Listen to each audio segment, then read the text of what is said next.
Jay Crawford, Adam the Bull, Garrett Bush, Dustin Fox, Jason Lloyd, Tyvis Powell, plus, ba-da-da-da-da, you're loving him, Mikey McNuggets. And so many big names, it would take me hours to say all of their names. The ultimate Cleveland sports show starts now. Booyah. Serious. Welcome, everybody, to the Ultimate Cleveland Sports Show with G. Bush and Tyvis Powell. I'm Adam the Bull. And Mikey McNuggets. We have a title sponsor today. What's going on? Yeah, today's episode of the Ultimate Cleveland Sports Show is brought to you by Epicor. From small businesses with big dreams to growing enterprises with global visions, Epicor will equip you with the right tools to move forward.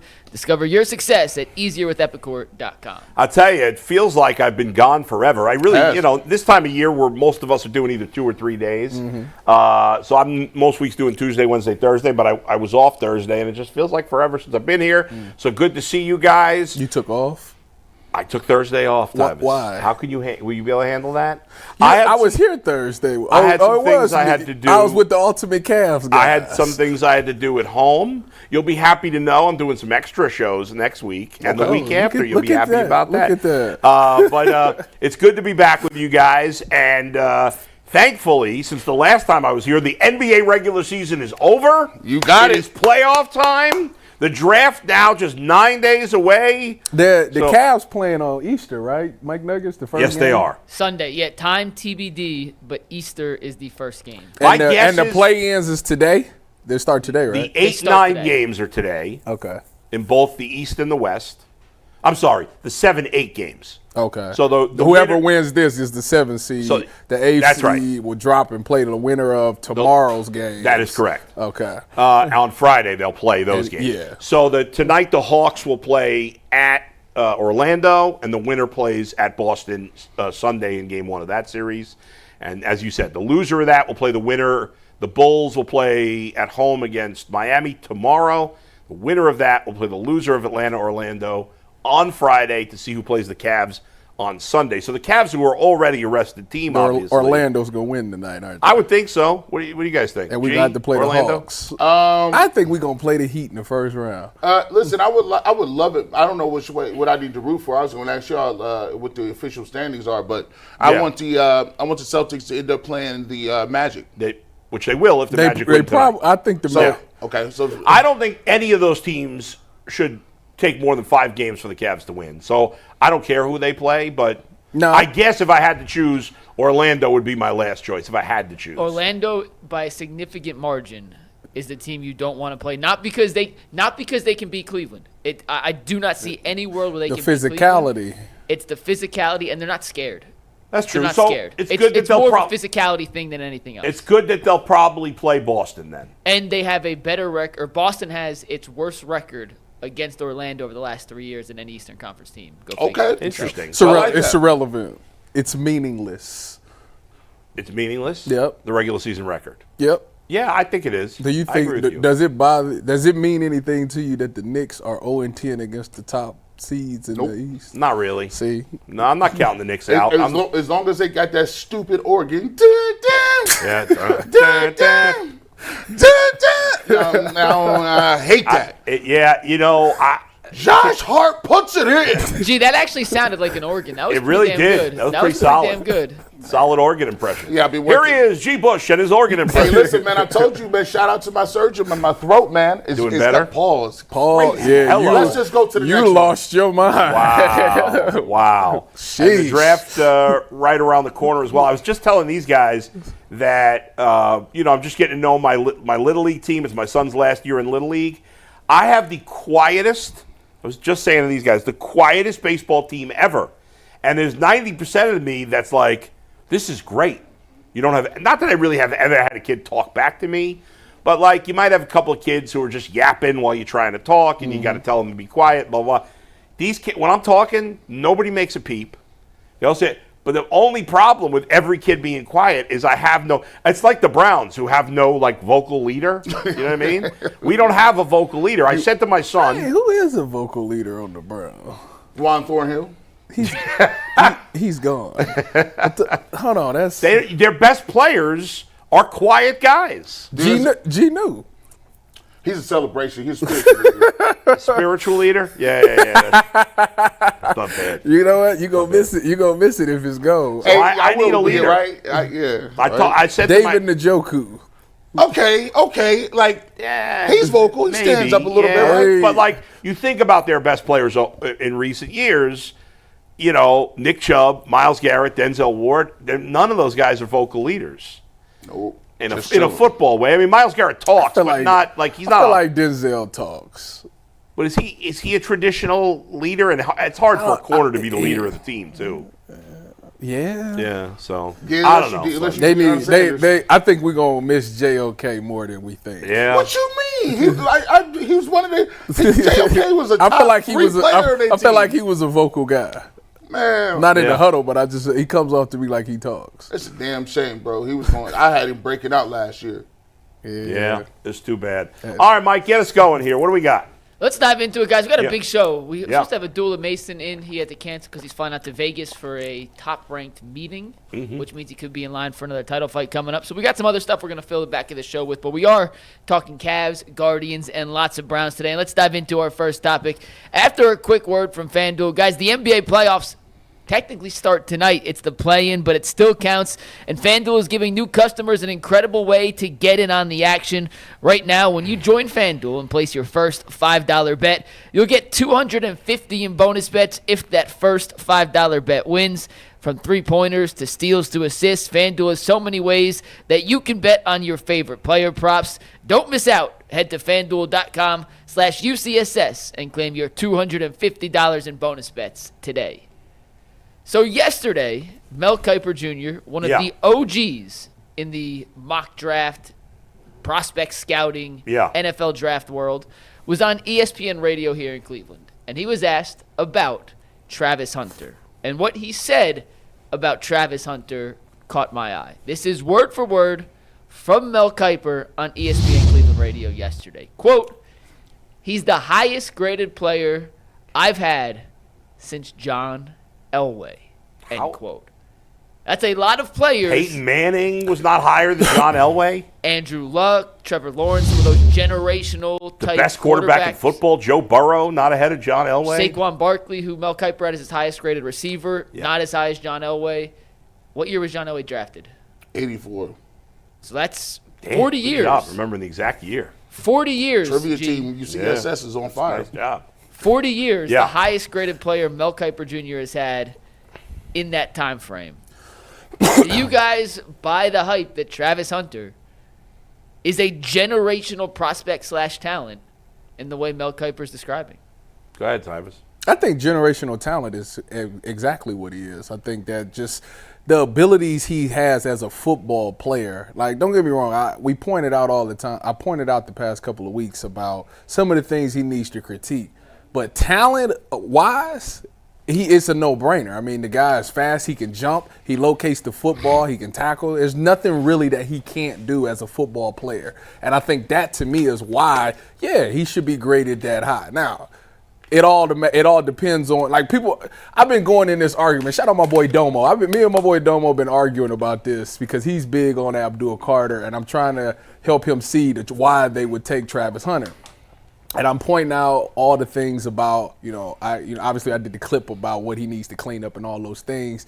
And to me, it's like he's like a can't miss type prospect, Even if the receiver don't work, he'll be a great DB. If the DB don't work, he'll be a good wide receiver. Like, it's so many things that he can do to where he's just a bust. Like, nothing works. Like, that's impossible to me when you look at this guy. So, to me, I feel like he's the safe pick when it comes to the Cleveland Browns. Obviously, the Abdul Carter has the foot thing and the shoulder thing, and he's undersized to some people. But when you look at this guy, like, he's everything that you would want in a big-time wide receiver or a big-time cornerback. And he has the ability to play both. So, to me, I would grade him that high because of the way if we're talking about just football player, he has all the traits to be a really good football player. I even got a question with the premise of this. I got a question that anybody would actually even really on the face value of the situation even say, well, is he a generational guy? Of course he's generational. And the thing that always gets me is every time they say this, and people will pick apart his game. But let me just go back and talk about the people that we all thought were generational that weren't. Ooh. Andrew Luck was not generational. Yes, he was. No, he was not. He was a good quarterback. No, he was not. Go back. He was a good quarterback. Go back and look at what they gave up Peyton Manning and then jettisoned him out. Peyton Manning won a Super Bowl in Denver, and they got Andrew Luck. And if you look at his numbers, Andrew Luck, he is not in the Hall of Fame. He's not even close. Andrew Luck also didn't I have agree an with G. He was. I think you're underselling him a little, but he wasn't generational. He didn't have an offensive line. He was not Has generational. Joe Burrow had an offensive line? No, he Fair. doesn't. It's fair. And Burrow's been better to start his career. The Colts didn't make the playoffs? Hey, listen, he was the what? Did the Colts make the playoffs? They did. Okay. There was never a time Andrew Luck was seen as the best quarterback in the league. Ever. Right. Now, he's not Trevor Lawrence. He's not Trevor Lawrence. Hold on. First of all, Tom Brady, Peyton Manning, Drew Brees, they were still playing. I don't care. What do you mean you don't care? You got to get there. Has Joe Burrow ever seemed like he was the best quarterback in the league? John Elway was generational, right? He was the best quarterback in his era for multiple years. Dan Marino, generational, multiple times every year. I can point him out. Trevor Lawrence is all of them. Andrew Luck played 6 years. There's a chance he could have. That's why I will wait a minute. I will say this. All of that is fair, but none of them played with Tom Brady. I will say this. Let this, in my opinion, like the greatest quarterback of all time was playing. Andrew Luck was an excellent quarterback. Yes. He was a Pro Bowl caliber quarterback. Yes. I agree he wasn't once in a generation. He was still awesome. It's possible he could have been a Hall of Famer and he played long. It's possible. I will write that up. He certainly was way better than Trevor Lawrence has been so far in his career. Way better. Now, Trevor Lawrence is the next guy on the list that they told us for God knows how long because he got pretty long hair. He likes Trevor Lawrence. Oh, boy, listen. He might not get to another contract. He playing around. Well, he's dealing with a lot, though. He's on his third coach. What? Maybe if he played better, he wouldn't be on the third coach. When you generational, you get your coach 3 years. He gets 3 contracts because of you. Yeah, Andy Reid is true. never getting fired. You know why? Because Patrick Mahomes is generational. Zach Taylor should not get fired. He's not. That's the reason he's still there. I would have fired. I would have. Zach Taylor. Let me rephrase. Zach Taylor would have been fired if he had any other quarterback. Quarterback. Yeah. So now we get to the generational part. Now that we've set the groundworks, Travis Hunter, when you look at his stuff and you watch how he said, now you are correct in this. There is no way that he's going to suck at 2 positions. And you can always tell the people that are not watching these games when they say, I heard somebody on the radio say, yeah, he's a receiver and could play a little corner. I can't believe you try to undersell that. But at the same time, you're willing to say you trying to move up Abdul Carter to being generational. I'm like, listen, bro, Abdul Carter, I'm just say this. Abdul Carter will never be better than Myles Garrett. No. I don't know that. And if Myles Garrett was not known as generational, then what are we doing here? So here's my thing. First of all, I wouldn't say never. You never know. Is he gonna wake up? See, I think Myles Garrett is a generational. But they didn't say that coming out though. You never know. That's true. They didn't say it coming out. I mean, what are he gonna wake up and be? Who is the last edge that they said was a generational talent that was actually good? Clowney wasn't no Myles good. Garrett. He was the number 1 overall pick in the draft. Yeah, I mean, I he guess was high. Yeah. He was high. I right? think Myles Garrett was considered a generational prospect. Yeah. Now, for me, let's just focus on Travis Hunter. Listen, when you watch him, the way he attacks the football, there's a knack that he has. And when I played with Mike Doss, he used to have the same thing. You would watch film and you say, how the hell did he know that? Or why is he around the ball? Or how did he go get that? And the fact that this dude not only is smart, intelligent, he's athletic, and his work ethic, and he's highly, highly competitive. So he's going to bust his tail in order to make sure that he's the best player on the field. And if anybody says that he's not the best prospect in this draft, then I don't know if they've been watching Colorado or NCAA football. The only way you can say that is because you're nitpicking. you're nitpicking at little things that he has to get better at. And I agree with it. Like when you talk about him as a wide receiver, to creating the separation and getting in and out of his breaks a little bit quicker, yes, you got to work on those things. We did a whole DB breakdown last week about him at corner. I even talked to Sherm about it, and Sherm was like, yeah, you right about what you're saying. He's got to clean up some of the stuff that he's doing as far as trying to bait a little bit too much because you'll get beat. But all of those things are something that will be cleaned up. Like that, to me, like that's why I'm like, you can't pass up on that, because if your coach is worth something, you can get him out of that. You can coach him out of some of those little things to make him a better player. So to me, you can't pass up on this talent because you're afraid of a couple of things that he needs to be cleaned up. All right, the idea of drafting Abdul Carter, and this has nothing to do with him, is insane. It's crazy. It's literally insane. It's the only way you would pass on Travis Hunter is if you thought Shedeur Sanders or another quarterback was an absolute the only way thing. you passing up on Travis Hunter is if Cam Ward does not go one. Well, okay, now, yes, because you've analyzed the other quarterback, sure. If you've decided that the rest of the quarterbacks are all about the same and they all have about an equal chance of being good, then it's a no-brainer, because forget being big. Like, you never know, right? I mean, it's all a guessing game to some degree. It's a crapshoot. But the idea, like, the only reason he has things to clean up is because he's been busy being great at both things. Mm-hmm. Right. So he's not. So he's the guy's a 9.5 at both positions. Yeah. He's not a 10 at either because he's doing the other. Right? If he had only focused on one or the other in college, he'd be a 10 at that. I agree. But instead, he's going to be a 9.3 or a 9.5, whatever the hell it is. But I'm getting 2. Call him a 9. I don't care. 9 is Pro Bowl. 9 is All-Pro. At the end of the day. day. If he's going to be a 9 at 2 positions, and he said today, hey, I'm not playing if you don't let me play both, and you and I agreed off the air that he's full of crap there. That's cap. But I love that he said it, because he's like, let me. What if the Angels had not let Shohei Ohtani pitch? Perfect example. You got to do that. Perfect example. Give him this opportunity. It doesn't mean he has to play every play on both sides. No. Fine. Yeah. But he should play. He's not. I don't think I'm not going to say he's not, but it's highly He unlikely. should be playing a huge percentage on offense, and whatever percentage you come up with on defense, a legitimate percentage, and let the guy cook, because he is. And again, you guys know I hate the term unicorn because it gets used so much, but he's actually one guy that deserves the term. I mean, it's the reason that people are so hesitant is because everybody in life, when you see something that's not normal and it's unknown, that's right. You fear it. You're like, Yes. I don't think he'll be able to do that until you see it happening. So you need to appreciate this greatness. I absolutely would let him play both sides of the ball. That's right. Because this would be the first time to say that we had the first two-way guy play in the Cleveland Browns uniform that was a Pro Bowler on both sides of the ball, maybe even All-Pro on both sides, which the All-Pro, them receivers is good. He got a lot of work to do. But if he gets to that status to say that was in the Cleveland Browns organization, like that be the first team to ever say that they could do that. Yeah. And he's paving the way that there's probably some other kid out there that's going to try to do the same thing. So to have the trendsetter of that, like I don't see why you would not allow that to happen. Real quick, Mike, before you go. Lamar Jackson was drafted 32nd because teams were scared.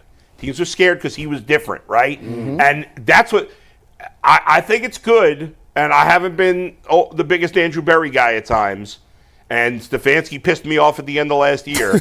But I think it's good that the Browns have young people at GM, relatively young people compared to most teams, at GM and coach. Because the old-timers, they're not feeling this. They're not playing them at both. Draft a lineman every year, boy. I mean, I just, it's crazy. Did you see what I sent you about the guy talking about Mason Graham? Oh, let's not even think about that. Go ahead, Mike. What's up? So we've had a bunch of discussions in the lead up to the draft on like elite skill sets, right? Yeah. And Jason was here on last week talking about how Shedeur's elite skill sets are more intangible than tangible. Right. Well, I was going over and Scouted NFL on Twitter does a great job of parsing out individual assets from certain players near the top of the draft. And I found something on Travis Hunter that I want to show you guys, not yet, Steve, and give you a little stat on.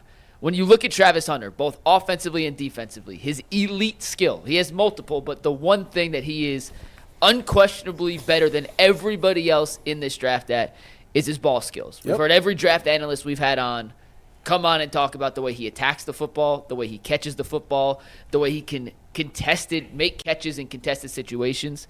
He had 153 catches in his Colorado career in 2 seasons. He had even more if you go back to Jackson State. In his entire career, he had 4 drops and a record-setting in the tracking era, according to Scouted NFL, 68.8% contested catch success rate. The league average in college football was 43.2. He was at 68.8% uncontested catches, and they put together a little highlight reel of some of his best contested catches over the last 2 seasons. So, Steve, take it full and just look at some of these catches. This is stuff you can't teach. Come on, man. Back shoulder and you was holding me. Yeah. Get your hands off me. I'm him. Stop. No. That was a game winner, by the way. Oh, my God. Get That your was hands up. crazy, that Get one. on top. He on top right there, Tyvis. Get out of here. Oh, my God. That's the He's getting clotheslined. That's the knock on Shador right there. That he got to do that. Right. That was crazy. And by the way, do you notice it? You know his body control so that he's not landing awkwardly on legs and limbs and ankles. He's still catching the football and not coming. Yeah, that one I remember. It's like his I was butt has a watching. magnet to the grass. I was watching that last one live, brother. The fact Dude, that he that's caught sick. that for the game, like that was the game. That game was crazy. Guys, Travis Hunter is going to save everybody's job in Cleveland. He's going to save everybody's job because Joe Flacco is going to throw him the ball. And we haven't talked since Joe's re-signed, and I know you guys talked about him last week. Go ahead, talk about him later. But Joe is going to be throwing that ball, and Travis Hunter is going to be stealing away potential interceptions. He is going to make all kinds of plays. I think he will have a monster rookie year, and I get it. There's a lot of Browns fans that are scared. We're a conservative, blue-collar city, and things like this make Browns fans nervous. They like defensive tackles. They like left guards. They like white running backs. Get it. If you want to see defensive linemen and DNs, do their thing, then you need him. That's right. So that'll buy them more time to get there. And with Joe Flacco in the fold and Pickett as a backup, whoever you draft, just let him sit. Let whatever quarterback you draft at the end of the first round. Jalen Milroe, you gonna let him sit? 100%. Catch a shirt. If they trade for Shador back up in the first round, let him sit. I don't know. The latest Field Yates Mel Kiper mock draft today, they had him trading up to Washington spot 28, taking Jackson Dart. Whoever it is, I'm letting him sit. Jason said that his consensus, there's 2 things from going to the owners. Yeah, but they like Milroe. Is that he was saying that 2 things he's absolutely confident is going to happen. The Browns is taking Travis and Jackson Dart is going somewhere in the teens. Okay, well, doesn't mean he's right. But my thing is, I'm going to chill. He's going to chill out for me. Yeah. Like, if you look at, Flacco, the ability, I love the way you said that because David Njoku was excited. He had his best year. Are you bringing back Amari? Did you talk about that? Hey, listen, bringing Amari back for 1 year? I ain't got a problem with it. Project Stockpile. We don't have feelings. Wait a minute. Who is so it'd be Tillman, Judy, and Travis? Is that the starting? Yeah. Who's more likely to re-sign, Flacco or not Flacco, Cooper or Moore? Now that they have Flacco back, Why would I want more? At all. I mean, you saw what Amari Cooper did with Josh Allen last season. His locker, his number, and half of his 401k is going to Travis Hunter. I don't have to pay Amari Cooper very much at this point. Like, what do you mean? Like, all them touches he was getting? Do we have all of the gadget plays that he was supposed to get and we found out were viable with him? Or not Travis Hunter? I want all kinds of crazy stuff, guys. I want to see a play. And I want the Browns to draft Jalen Milroe. I want them to take some speedy running back at 63 or 60, whatever it is. What is that? And I want to see that guy in the backfield with Travis Hunter, with Jalen Milroe. The only time we're going to use Jalen Milroe this year is we bring him in as a change of pace every once in a while. That's it. Right? We see 3 speedsters. The other team don't know what the hell's going on. Man, I'm telling you, it's exciting. And Joe Flacco, please listen. He's going. Think about it. And Travis Hunter, when you watch Colorado, Travis Hunter wasn't having a wide varieties of the route tree that he was running. Yeah. They had very regular stuff, and he was just a better athlete. Can you imagine when they give you that play action? And Flacco's like, 1 1,000, 2 1,000. Oh, you thought this was run. The whole sideline said run, just like in high school. And you drop back and he throw. Travis Hunter is going to be over the middle and moving around in the void of the zone. Yeah. And this is a beautiful thing. Are the separation issues, Tyvis, for him in college because Shador underthrew a lot of balls? Could that have factored in? That definitely could Right. factor in. So when you look at some of those passes. Let me see. Can I see that clip again when we roll that clip? The contested catch one or the full receiver highlights? The one where we were oohing on it? Just do the contested one. Yeah. All right, here's the contested catch. Because in some of these, I felt like he had the separation. Got to keep them separated. Obviously not this one. Yeah, but even though that ball, to me, that ball should be thrown to the back pylon. Right. That's how they. I mean, it's hard to get so separation. right there, he got the separation, but see, he stops. He had to slow down. So like, yeah. And all you need in the league is one step. If he's even, he's leaving. That's always been. But see that, boom, like he's always got to stop. Now that might have been a better throw or a good throw because they might have been in cover too. But like a lot of his stuff, it's like.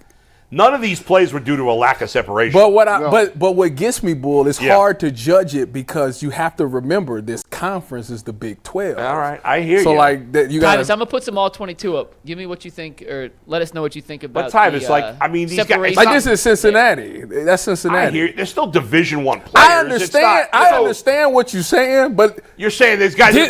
Denzel Ward, is he gonna create separation against Denzel Ward? How many guys are as good as Denzel Ward? So Arizona, not that many. Arizona State was in the college football playoff. Think about just this conference. Okay. Think about the AFC. All he had to go against. So they played against Oregon last year before they moved to the Big Ten, right? They played against USC. Who? They got smoked by Oregon. That was like the 60 to 70. Colorado play Oregon? Yeah. 2 years ago. I'm thinking we're talking last year. Now, they play some good competition. Arizona State is good. USC is good. Oregon is good. They got smoked in some of them games, but look. The last game they played BYU. I ain't worried. This is against BYU right here. I mean, look at that. Oh, heck no. Heck no. You just going to run past them dudes like that? Man, I don't get it, man. Bull, you're right. There's in this thing gets on my nerves a little bit. That's a dime right there. I hate when people say, well, we're going to have to find a way to get him the football. Like that's a bad thing. What are you talking about? Yeah. People say dumb stuff like, oh, but when you got a guy like that, you're going to have to find him the way, get him involved. That is if your coach can't get him involved, it's the coach's problem. That's right. And then they say, I agree with that statement. If he gets hurt, you're losing 2 positions. I'm like, bro, what are you talking about? If you get a divorce, you lose your car and your house. Yeah. Of course you do. Those are some stupid. What are you talking about? Those are some high-level stupid reasons not to draft a player. Of all time. And you're right. People will say crap concerned. like that. They're scared because, like I said, it's unknown. They haven't seen it before, so they're scared about it. But listen, you got to embrace it. Chicago Bulls were scared about Michael Jordan. Not saying he's him, but listen, Shohei Ohtani is the perfect example. He is almost considered by many baseball people. I asked Jason, I asked Bull, I asked Jay. Guess what? I said, what about Shohei, man? Is he one of the best ever? And they automatically, within 4 seconds, say yes. And you know why? Because someone had the heart and actually just the gumption to just actually let a person be who they are. We got to stop trying to fit things into different boxes. And, that's right. Because if you try to corral this talent, we're gonna miss out as fans, or you're gonna miss out. The sport will miss out. 100%. I hope that Travis Hunter comes here and they spam him. They give him the ball every play. If the Ravens had just forced Lamar Jackson to be just a pocket passer, he wouldn't be the MVP that he is now, the multiple-time MVP. You got when somebody has a unique and special ability to do things that nobody else has done, it doesn't mean you should pigeonhole them to make them like everybody else. You got to let them expand their wings to be that special player. And in this case, it's a no-brainer. Let's go. All right, Mike, what do you got? Let's move on to our next topic, guys. Our next topic is brought to us by a new sponsor on the Ultimate Cleveland Sports Show. It is the Buckeye State Credit Union. If you're unfamiliar with them, Let me introduce you to the financial friend you didn't know you needed until right now. Buckeye State Credit Union is a local brand that offers a wide range of products from savings accounts to mortgages and auto loans. They have some of the lowest rates around and are committed to serving Northeast Ohio. The Cleveland location is in Shaker Heights, but there are 5 brick-and-mortar locations across the state. Basically, Buckeye State Credit Union is here to make your life easier. They make banking more convenient, always putting the customer first, so you leave feeling cared for, valued, and respected. At Buckeye State Credit Union, their core values are what set them apart. Connect, simplify, and adapt. These values make Buckeye State Credit Union the right choice for you. For more information, head to buckeyecu.com for more info. Buckeye State Credit Union, your money simplified. Guys, we haven't had an update on Nick Chubb lately, and Nick Chubb is not one to post often on social media, but yesterday he did take to Instagram and posted this, a picture of Nick Chubb walking out of the gym with the message, quote, "They already wrote my ending when I'm just getting started." He went on to later in the day, Steve, keep tagboard full, post this, a video of him squatting 500 plus pounds, which if this will play 5,000 for a second. Might as well be. over 500 pounds. So Yeah. Nick Chubb back in the gym, squatting close to 600 pounds. I don't Who know why this posted keeps this? pausing. Nick Chubb on his Instagram. But what's with the hashtag Browns have yet to re-sign him? Who did that? Mac, who I took this from on Twitter. Oh, okay. So it wasn't Nick Chubb. No. This is just a picture of Okay. Nick Chubb squatting. I don't know why social news desks keep pausing, because social news desk sucks. It's an abomination to society. I can't believe this is our system. Nobody. So that What is what percentage it of is. our audience knows what the hell you're talking about? Every time this freezes, just know it's not us. It is a crappy system All that we right. now use. Well, go back but Nick to the. Chubb being back, does this Instagram post mean anything with the caption, "They already wrote my What do you mean ending being when I'm back? just I don't getting understand. started." What do you mean? Does this mean he's on his way to potentially re-signing with the Browns here, Bull? Why would that? I don't see how that. He doesn't What? post on social media. If anything, that would make me believe he's definitely gone, not coming back. If he said, just bring that up one more time, because I want to read that one more time. I'm trying to figure out why somebody. I want him to come back. Obviously, I don't know what he's got left in the tank, but they already wrote my ending when I'm just getting started. To me, that says kind of like the Browns have forgotten about me, or they think I'm done. I'm just getting started. I don't see. I don't see how that's a. You know what's crazy? Is What? when I read it. When Yeah. I read it yesterday, I didn't think about that part of it. Yeah. I thought he was talking about just like general. I thought he was talking about more like Everybody, us, like the media. yeah, kinda like everybody's saying like I'm done. Like I didn't think he Maybe. was, Yeah, I didn't don't know. See that the thing is, this is that season where everything that comes out, everybody automatically always assume that he's talking about the former. But there's certainly. But I get why you say that, though. Right, but like, even if I'm wrong and it's just like a general thing about Yeah. whatever, it certainly is no indication that he's coming back to the Browns. I don't he know why. won't know what's going to happen with him until after the draft. Right. Like he won't know Yeah. because teams are going to want some running back in the draft, and they're probably not going to get him, and then Right. he'll become a valuable option. Who would you want in your squad? Jerome Ford or Nick Chubb? Right now, Yeah, right now. as it stands, Like after he just squatted that 575 or Yeah. whatever it was. Jerome Ford. All right, well that's the wrong answer. Out of no circumstances. Jerome Ford. And you know what I like? What are you talking about? I love. You know what I love? I love motivated players. I love motivated people. I like having leverage on a lot of stuff because I feel like once you have leverage and you can motivate people in the right way, you're gonna get some results. The most dangerous thing in the world is underestimating how much Nick Chubb has left in the tank and him actually touching that field for somebody else. I'm gonna let you know something right now. This people saying that Nick Chubb are done are the same people that I tried to warn time after time after time after time. He's Adrian Peterson. He's gonna come back and get 1,000 yards. I'm saying I'm the Duke and knee jerk. But what I do know more than neck and backs is knees. I told you he was not going to be ready to come back next year, but you people was thinking he was going to be the savior for Deshaun Watson's debacle. Well, listen, we'll just concentrate on Nick being great, and he'll get 1,000 yards, and we'll be back, and we won't have to see Deshaun anymore. We'll just run. No. He was never going to come back and ball. He's going to be healthier this year than he ever was last year. I actually, to be truthful, Don't even know how he came back and was doing that little movement, given the fact that the seriousness of his knee injury. To me, I bring him back, and you put him with another young back in that stable, and you transition Nick Chubb to a short yardage type back, give him 10, 11 carries. Listen, we off and moving. What are you talking about? I don't know. For some odd reason, I just don't see him not being with the Browns this upcoming It'll season. be stupid. Like, I just don't. I just don't see. He will. I think he will play for Cleveland this year. I hope so. I've consistently said it. Like if it pop up on my phone and he signs somewhere else, I'd be kind of shocked. I didn't like that the Browns let him walk away. And, clearly he wasn't a guy who was going to get signed early. Nobody's giving him a lot of guaranteed money. So there's no reason you couldn't have Nick Chubb, Jerome Ford, and some kid you draft in the third round this year. Why couldn't you have all three? Listen, I spent a lot of time at like Browns facilities, obviously the stadium. Like, it's so many murals of this dude up on the wall. Like, I just don't see. I'm with you, G. I don't think he's finished. And I was someone that you're talking about. I mistakenly thought he would bounce back and be a freak. I didn't. And I was wrong. But I'm not, and I think you're right. A lot of those people are now writing him off. But I'm not writing him off. I like that. I think Nick Chubb still got something left in the tank. Will he ever be a superstar again? That's hard to say. The odds are no.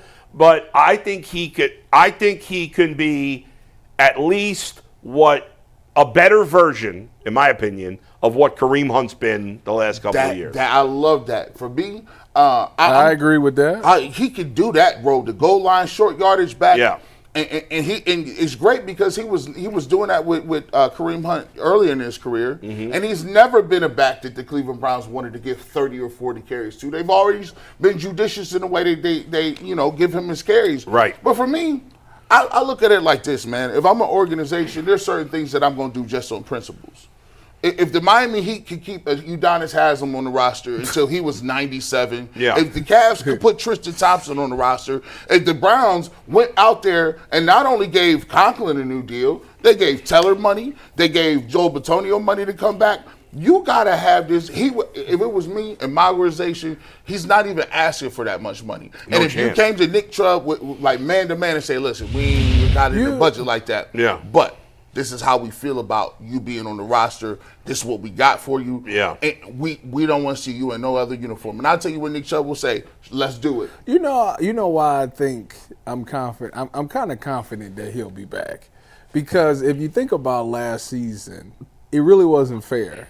It wasn't a fair assessment of him because of multiple reasons. One, he was just coming back from the injury. But two, they changed the entire offense. Like, why would you not have the most successful running back you've had in your scheme? Why would you not have him around to at least teach the rest of the people how to be successful in your scheme that you are going back to this season? So why would you not have him there? It just doesn't make sense to me. And on a team that lacks winners, on a team that lacks leadership, That's the same reason they brought Joe Flacco back. Yeah, right? A team that lacks professionals. Who better to learn from if you're going to draft a running back fairly high this year than Nick Chubb? I mean, who better? How to be a pro. I just don't see like I know people. Everybody has their mixed emotion about some of the stuff the Browns do. This I just don't see it now. And you're right. He's not getting a ton of guaranteed money. They can't fumble this. He knows he's not going to get a ton of guaranteed money. Give him a bunch of incentives if he ends up being better than you think he's going to be. Okay, well, give him $2.5-3 million guaranteed. Yeah. Let's play ball. And at the end of the day, if you're going to keep 3 running backs, you're going to draft a young thoroughbred. That's one. Cool. Yeah. You need another. Do we literally only have Jerome Ford as a running back right now? Pierre Strong.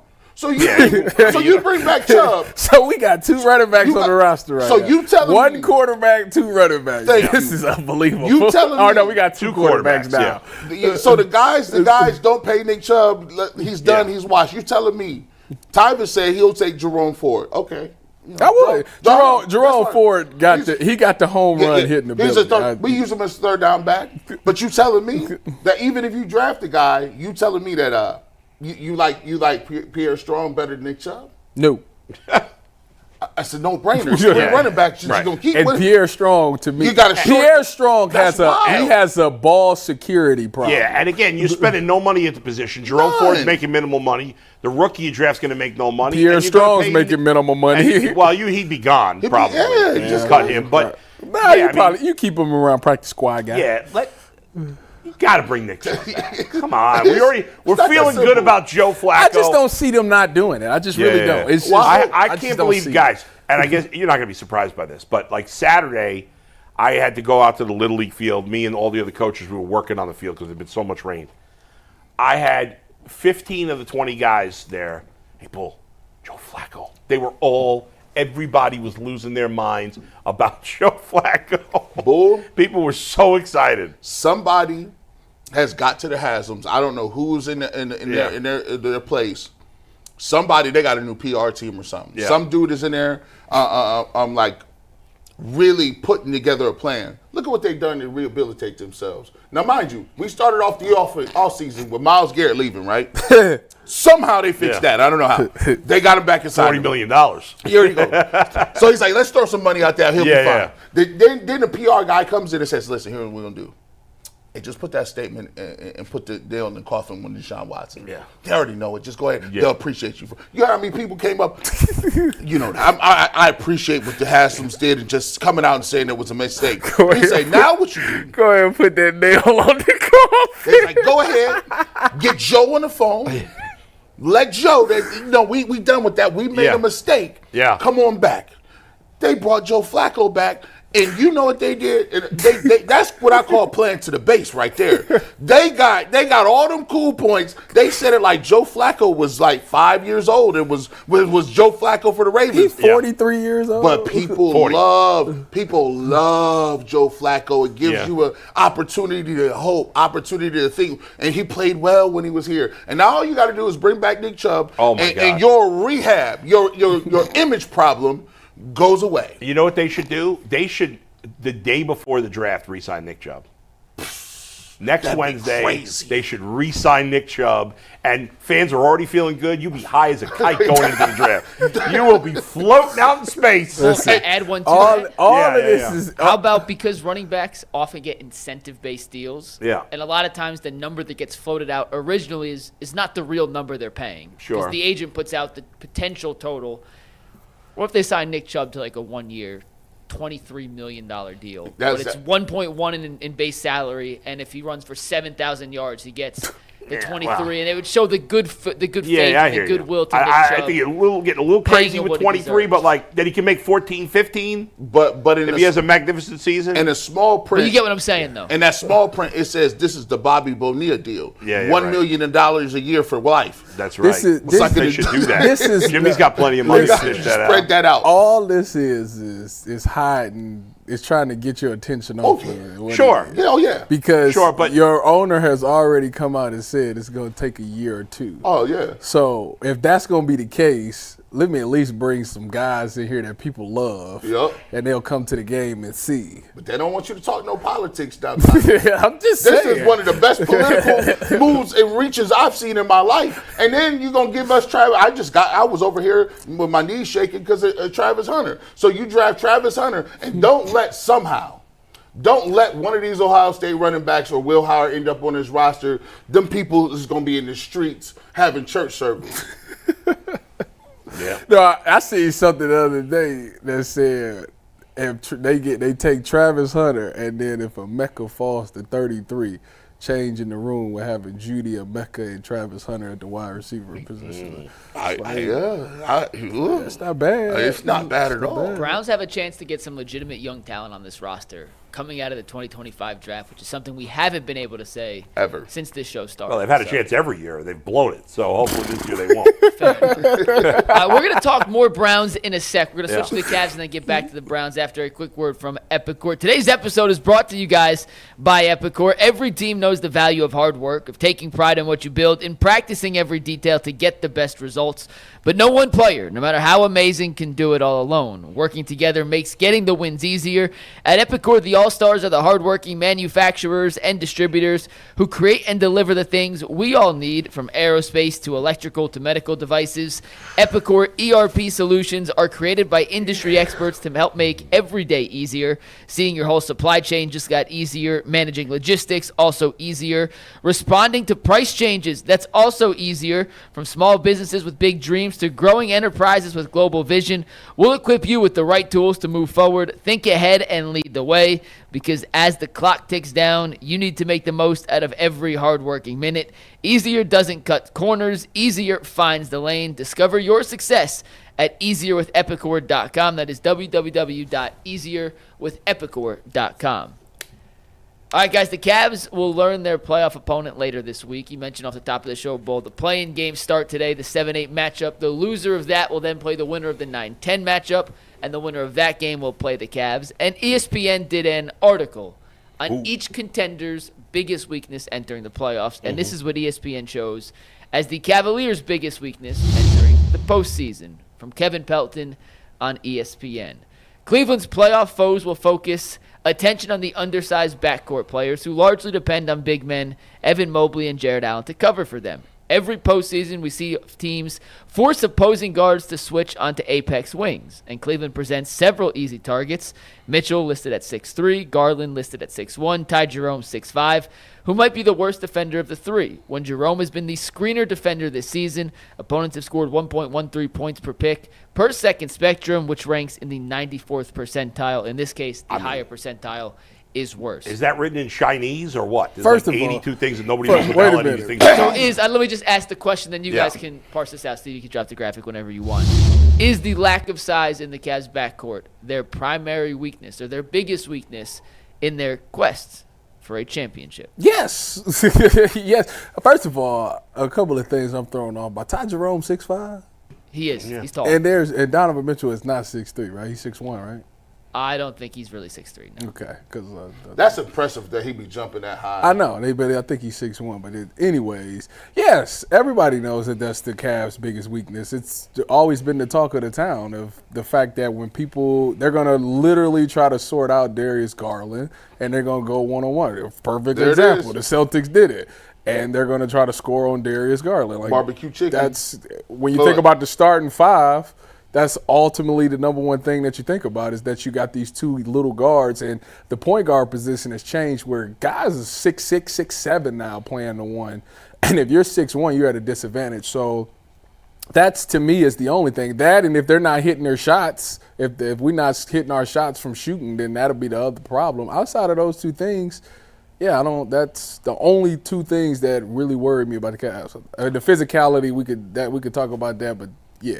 You know what? You know what's so crazy though, Mike, is just like 5-6 years ago, there used to be like 4 or 5 different ways that you could play the pick and roll. You could play traditional pick and roll, where the big hedge is really, really high and then tries to get back. You could try to ice it. You could double and trap off the pick and roll. Now it's just at this point, it's just like you concede that, oh yeah, we're gonna switch. And I just never quite really understood. Why is that? Why is it Mike? just a switch? Explain that one more time. I was Why don't nobody fight over the picks? So about 5 years ago, there used to be 7 or 8 ways that it seemed that people could play the pick and roll. You could, you traditionally play the pick and roll where the big hedge is really high and tries to get back. You could ice the situation. So why doesn't that happen as much anymore? Why do they always switch? Right. In college, they don't do that. It just seems like that's the default reason they just switch. You see at end of games, a lot of teams will blitz to try and get the ball out of a certain player's hands. I think part of the reason that's a lot less frequent now is the skills of the bigs. I mean, now you have guys like Evan Mobley, who if you blitz Donovan or Darius, you're putting Evan Mobley in a decision-making position in a 4-on-3. And how much better and more skilled are the bigs in those situations now than they were 10, 20 Right. years So, ago? but what about just traditionally playing? Just Pick and roll. You get pick and roll. Trying to fight over? Why don't they fight over? Why do they just Do you remember switch? Isaiah Thomas with the Celtics a couple of years ago? He became the king at, if you fought over a screen, he would just stop and shoot. You'd run into the backside of him. He'd be shooting 3 free throws. Or why don't the big just hedge really far out? Like if they're screening and you got a big and the big can hedge and then get back to his man, I rarely see that anymore either. Yeah, because then the guards have gotten so good at just dumping it off to the bigs, and it used to be, like I'm trying to think of a good example of an older big, like Shaq, for example. If Shaq's at a high pick and roll, and whoever was the ball handler dumped it off to Shaq, and Shaq had it at the 3-point line, you weren't really scrambling to figure out how to guard Shaq there, right? Like, he was going downhill, you knew exactly what he was going to do. He wasn't a 3-point threat. If you start hedging, you open yourself up to pick and pops, and if you start hedging over Porzingis, he's going to take one step out for a wide-open 3. It's pick and choose your poison. The fact that every player on a basketball court now in the NBA is so skilled and can make threes, can dribble, pass, drive, kick, shoot. Do you want to sacrifice your advantage defensively and give them a 4-on-3 or a 3-on-2, depending on where the ball is, or just concede the switch and at least stay in a 5-on-5 situation? I'm not saying there's a right or wrong answer. G, I'm with you. I actually don't like conceding the switch as easily as the Cavs have this season, as most teams do. But if you go back to the end of that comeback game against Boston when they were down 22, we came in the next day, I did that little breakdown on Monday with how the Cavs and their stopping of the switching and not conceding it late in the fourth quarter forced Boston into some tough shots and led to some defensive stops for Cleveland. Yeah. I don't think you can do that for 48 minutes. It puts a lot of guys in disadvantageous positions to pick up cheap fouls. I used that right for once. I used the big word right. Yep. It was. I like it. I don't think disadvantageous is a word. Yes, it is. Oh, my God. Bull, you can't take away the one big word I ever used correctly on the show. Let's look it up. This is a shame. Before you move on, this has to do with your basketball career. Did you win a championship? Did I see you post that you won a championship? I did. We won the City League championship yesterday on Sunday. Look at that. Was you MVP? No. How many points did you have in the championship? You're right, Mike. It is a word. You only had 4 points? That's what I said. Where was he? It was a low-scoring game. I'm not a scorer on this team. But that's what? The point here. We got some dudes. Oh, my goodness. They got one of those. He's got one of those weird white dudes with dreads on the team. I saw that. I saw the picture. That's always weird when you got a white Is guy he with dreads. he be getting Buckeyes McNuggets? The guy with the braids? Yeah. Nah, he's a rebounder. Does he Rebounder smell defender. bad? Come on, I can't man. smell. But no, Austin yes, right. Austin does not smell bad. White guys with dreads always smell bad. That's just the rule. They live it like You only had 4 points in the championship. You're supposed to be like a knockdown shooter. facilitator. I mean, I at least expect a ton of assists, but Mike claims there's no stats. They keep points. That's about it. Do you guys You didn't think keep them in your head? The last thing I'm thinking of in a championship game is, did I have 3 assists or did I have 4 assists? Well, they won. That's all that matters. do you guys think, like, at what point is this starting line about to change? I'm waiting. I've been fighting the Struce and whatchamacallit battle all year with you. You've been fighting in good faith. Fighting good. I am with you. Like you are now. I am now on the Hunter probably needs to be in the start. But I still will say that it is matchup dependent. It depends on who they're going up against. Celtics is no excuse. There's no excuse that Hunter should not be in the starting line. Because it it at least eliminates them hunting Strus. They're still going to hunt Garland. They still going to find him. But you can't have Jaylen Brown now on Strus picking his battles like he would. Nah. Aren't the Celtics the only team in the East that can really take advantage of this negative for the Cavs? Yeah. Is there anybody in the West that can? Okay. The Lakers can. Yeah. Okay. Yeah. OKC in a different way, but OKC, they can play as big I'm as just they not want. worried or as small about as they this. want. Obviously, this is their disadvantage. We know this is their weakness. It really feels like Boston's the only one where it's a serious issue. Yeah, that's what I feel. Because the other teams don't have, like we just talked about, the skill level. They don't have huge, like very big ball dominant guys that can pass, shoot, score, athletic, get to the rack. When you got Tatum and Brown, and then to a lesser extent White, and Derek White is the guy who, he can get hot. And he could get on one of those things where he can run off 10, 12 points in a row. And then you still got Drew Holiday who will post you. Right. But also the biggest part about it is all the other teams that you named, their bigs kind of sit in the paint. So you got Allen down there. You got Mo. Porzingis sitting at the top of the key. Right, You have no choice. And What to come out. and Al Horford going to sit in the corner. He ain't going to miss. I don't even know who the Lakers' big guy. Who is the He Lakers' big guy? stinks. They're better when they play small. He His name's stinks. Jackson Hayes, but he never will heard not of be in him. their closing line. Who is their third best player, by the way? Reeves. Austin Reeves. Reeves. Austin Oh, Reeves right. is terrific. I'm about to say he be dropping 30. Yeah, it's just that the Celtics is You get a lot of good shots when you're playing next to LeBron and Luka. He's very, very, very good. And plus, and here's the thing, I actually like coming off the bench. I think Strus can be more of a playmaker or a distributor or a guy that's more of a shot for a scorer off the bench. Because look, I like the Cavs bench. I know they got Pritchard and what's the other kid's name? Pritchard and Hauser.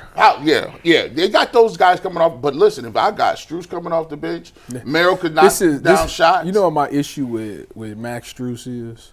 Anytime that you get on FanDuel and your over-under is set at 8.5 and you're in the starting rotation, that's a problem. And the fact that what even make it worse is that people, if you take the under on the 8.5, 80% of the time you probably gonna win. That is absurd to me. So yes, you can't be. I get it that you're playing alongside Donovan and Darius, but like the way that offense is set up, like you're gonna get found a wide open three, and you got to knock those things down. If you can't do that, like No, they don't leave him open. That's the beauty of Strus in the starting lineup. Is you can't leave him open. Yeah, okay. He creates openings for other guys because of the gravity he has as a shooter. If you have a guy like Okoro out there, then you're playing 4 and 5 the other No, way. you can't have him out But there. Strus You can't have him draws out there. defense's attention away from a lot of the backdoor cutting that Cavs have done this year so well. This is the problem with Strus, and this is the problem we've been having all year. And he's a great roll Wait, guy. Strus can't he can't up fake and go around or something like. If they screaming at him at the 3-point line, then he need to learn how to up fake, dribble the ball and get to the cup. I gotta have at least one thing that somebody can give me that he is better than Hunter at, and it ain't even shooting. Yes, it is. What's the three? With this 3-point splits, go to the 3-point splits. Hunter shot a better percentage. It's different kind of shots, but they're pretty equal as 3-point shots. So if that's the only thing, he shoot better. Passing. Come on, man. Strus is a much better playmaker than Hunter is. I'll give you that off the He dribble. plays off the two bigs better than DeAndre That's not Hunter. saying much, but everything else, defensively, athletically, rebounding. Strus averaged more rebounds. Hey, listen, that's because he plays more. Does he? They both play 24 minutes. No, I need. Strus is averaging more rebounds for the season? Hunter doesn't rebound. I need. He had 12. Didn't he have 12 in his last game? Yeah, I thought I seen them boys. Was that against the Pacers? Damn. And Strus, I mean, neither's a great rebounder, but like here's those two aren't asked to rebound. When you look at it defensively, I just think that Dean Wade, Hunter, Mobley, and Allen give you the best chance to stop Horford and all those other dudes and Porzingis. I don't think anyone's denying or debating that, G. I like that. That part of it, there is no debate. What are you just want Hunter in the lineup? Oh, yeah, he gotta no start. matter who it is. Will we see those four and Donovan play together at all? What for? Donovan, Hunter, Wade, Allen, Mobley.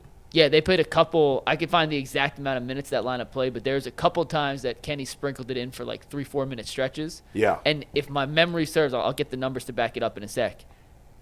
It's a lockdown 5. Like it's very, very, very hard to score. If on you're that 5. winning late in games, wouldn't that be a lineup you'd go to where you'd put Dean Wade in for Darius? If I you have late? loved that lineup when they Yes. pulled it out. I'll get you the exact numbers on that lineup in a sec. But Yeah. And when those lineup had been out there, my memory serves Yeah. as looking around saying, that's a very difficult lineup to find a weakness. Like in you're and up pick late and against choose. Boston, I'm putting that team in.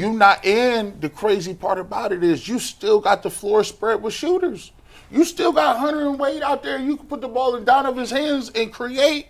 Evan Mobley can step back in his. Wait a minute. You want Donovan, Hunter, Wade, Allen, and Mobley? Yes, sir. Yes. Man. At the end, if I'm winning, if I'm Yes, sir. losing, I gotta have. I gotta have Who you think Darius. you is, the Celtics? Yes, sir.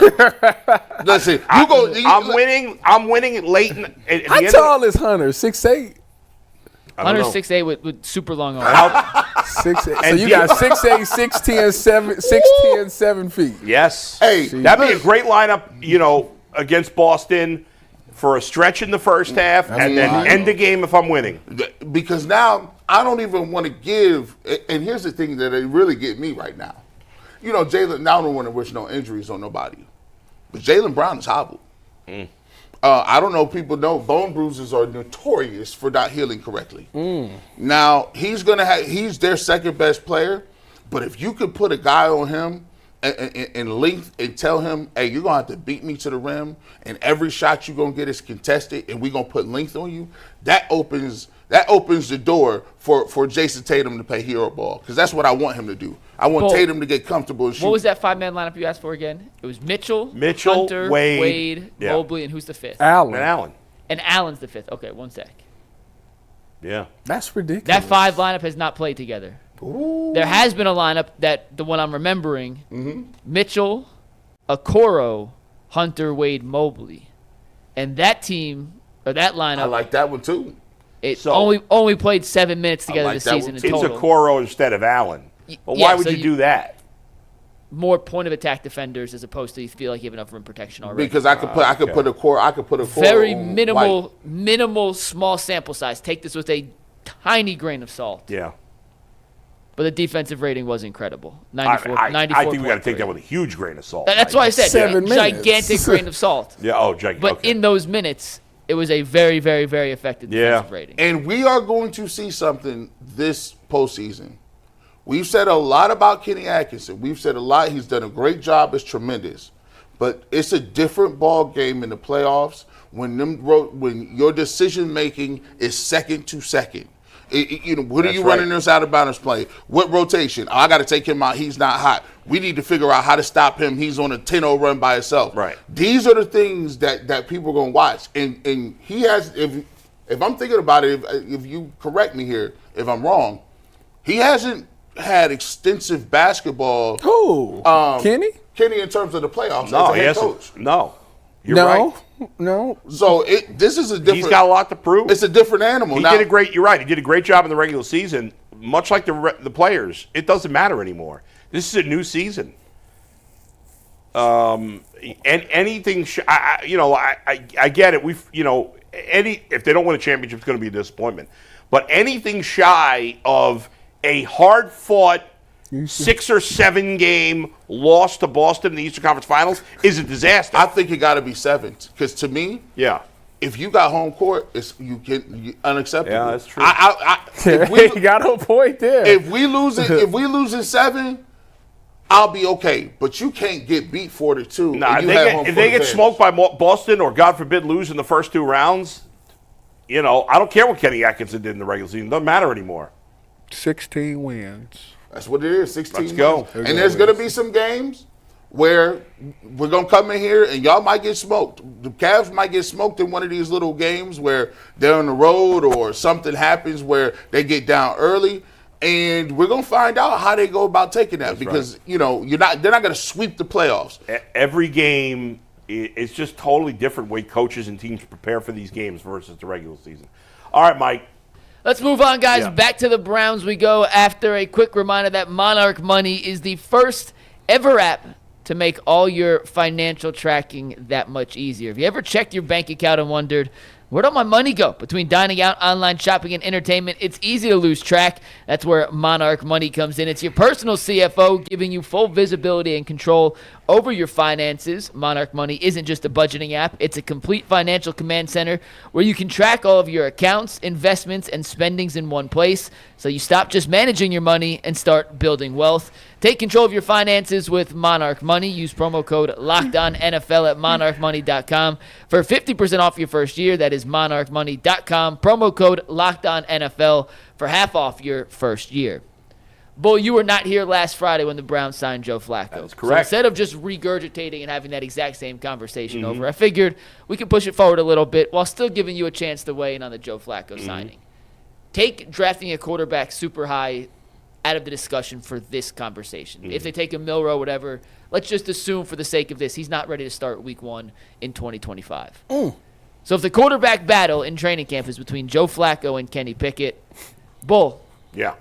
who do you think comes out as the winner and the starting quarterback for the Browns in Week 1? Let me ask you this question first. Is that a serious question? Yes. Because Jason Lloyd disagrees with you. Okay. See, here's the thing with Jason. I love Jason. But Jason is in a mode, and I get it. Because I have been in this mode for many years when it comes to the Browns. That we got to constantly think about the long term of this team, right? It's like, well, if they suck, it's better we get a higher draft pick. And, you know, and maybe part of his reasoning is, well, there's this slim chance that Kenny Pickett might still be a legitimate starting quarterback in the NFL. But I don't see that as a reality. First of all, if the Browns draft a quarterback in the second round, hopefully he's the long-term answer anyway.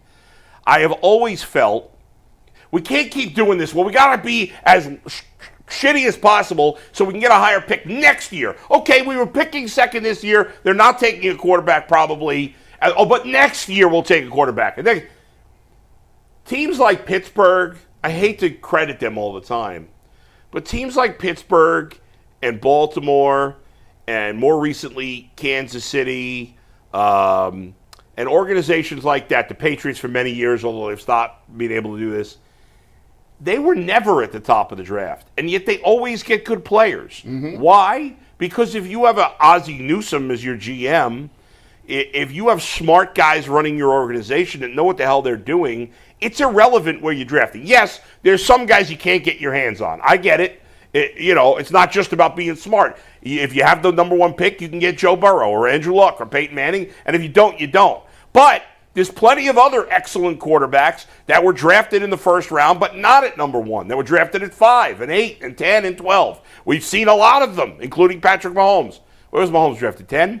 8? 11? 10. Okay, we've seen it. Josh Allen wasn't the first overall pick either. Lamar Jackson wasn't the first overall pick either. Well, those are maybe the 3 best quarterbacks, certainly 3 of the 4 best quarterbacks in the league. Jaden Daniels wasn't the first pick in the draft. C.J. Stroud wasn't the first pick. I know those guys went too. The point is, I can't keep going into a season saying next year. First of all, you guys have talked about this as players. You've really harped on this a lot lately, Tyvis, and I'm taking it to heart. You can't just keep friggin' losing every year. We get mad that the Browns seem to have a loser mentality, and there's no culture of winning, obviously. But part of that is us as fans constantly saying, well, we suck, so we might as well suck worse, and next year. Sometimes you got to just win some freaking football games. I'm not a massive Joe Flacco guy in terms of, I was never I wasn't caught up in all the hysteria of Joe. I like Joe a lot. I had a chance to interview him for my podcast. Yep. He was amazing. Personally, I think the guy's awesome. Mm-hmm. But, I'm not celebrating that they signed the 40-year-old quarterback. But what I am celebrating is that he's going to solve all the problems. They're not going to win a Super Bowl with Joe. We understand that. They Browns know that. But what they can do with Joe is, like they did 2 years ago, have a culture of winning. Yeah. Have a culture of professionalism. Yep. Take the offense to a level that is respectable, that is competitive. Mm-hmm. And yes, in the long run, that's not good enough. We all understand that. In the long run, you got to be better than that. Get it. But having Kenny Pickett win the job is not doing that. I understand he won a couple of games in Pittsburgh. I know Aditi loves him. I know he was drafted in the first round. In my opinion, I saw the guy coming out of college. I thought he was maxed out as a player in college. And that's what I saw as a rookie. I'm not saying he's awful. He's is he the 28th best quarterback in the league, the 33rd? He's just constantly going to be one of those guys you're like, yeah, I can start him if I have to. I like him as a backup. He's fine. He's going to be a great backup. Yeah. And you know what? If Joe Flacco gets hurt, Joe Flacco hasn't played a full season in 8 years. Mm-hmm. So at 40 years old, the odds of him playing a whole season are slim. If he gets hurt and I drafted Jalen Milroe and I really want to sit him for a year to learn, I'm not playing Milroe. I'm going to throw in Kenny Pickett. I agree. And I could be at least not Joe Flacco level of competitive, but at least a somewhat professional level of competitive. I agree. But I think that's the way to go for the Browns. And so I was really excited when the Browns signed Joe Flacco. And to me, it is an absolute no-brainer. He's better than Kenny Pickett at 40 years old. I don't think there's any doubt about it. Now, listen, you want to have a real competition? I got no problem with that. If Kenny Pickett in preseason training camp looks amazing, okay, maybe I change my mind. I doubt that's going to happen. Joe Flacco's going to look like a pro. He's going to make he's going to throw some interceptions. We know that. But he's going to throw the ball all over the field. He's going to pile up the yards. He's going to pile up the touchdowns. I think we'll see a similar guy that we saw 2 years ago. We saw it in Indianapolis last year, similar. This is what he is at this stage of his career. He inspires players. We saw that. You mentioned before, David Njoku. Damn well, right? He's excited. Yeah. He played his best football with Joe Flacco. Yep.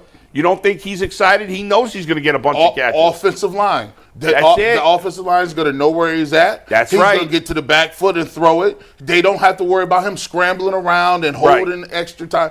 Everybody just is a little more comfortable. That's with right. that. And Jalen Milroe, or whoever they draft. I don't know why I'm convinced it's Jalen Milroe, just because I've heard some things behind the scenes that the Browns are really intrigued by him.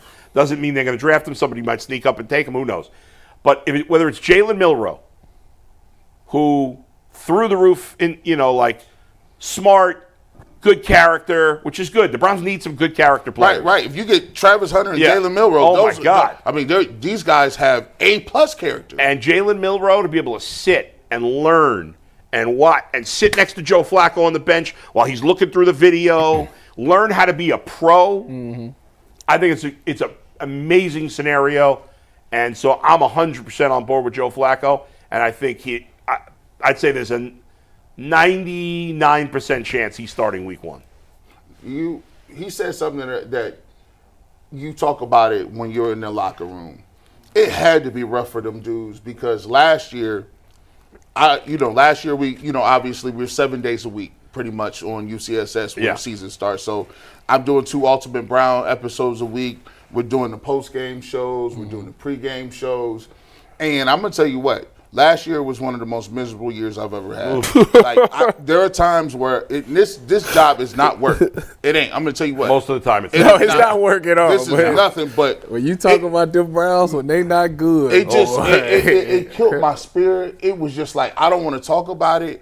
I don't really want to come in here and try to act like we gonna have a shot to win, and if I feel like that, Tyvis, what about people in the locker room? You see what I'm saying? Yeah. Them last 6 weeks of this season, I was like, man, I gotta see. I was falling asleep on the game. That happened to you too? It'd be halftime, and I'm like, he's sitting there like, we got another half of this, and then you're like, man, I got 3 hours to talk about this post game. Oh man! So if we feel like that, the players when they see a guy like Joe Flacco, who they've been through 3 and something. But when the last time he was here, he gave you a little bit of magic.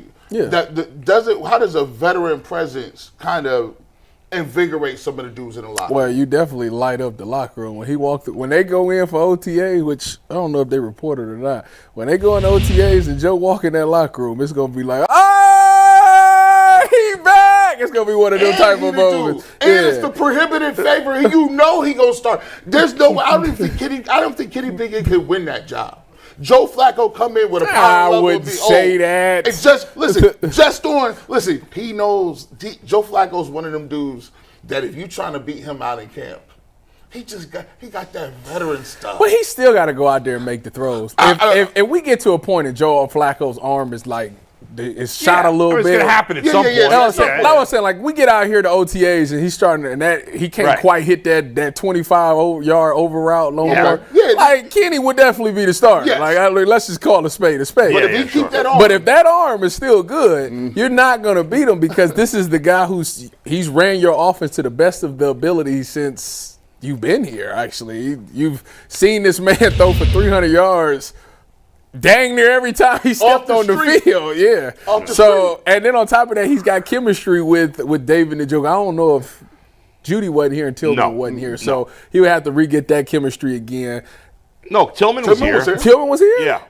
Dang, he wasn't playing much at the time. He didn't play just 2 years ago. I remember him getting mad at Tillman for running the wrong route.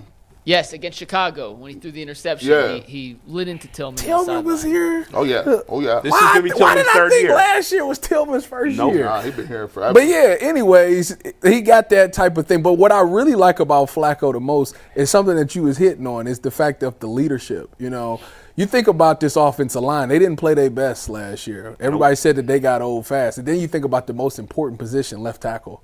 You know, DeJuan Jones, who, you know, some people say he has to obviously, it's more so off the field than on the field with him.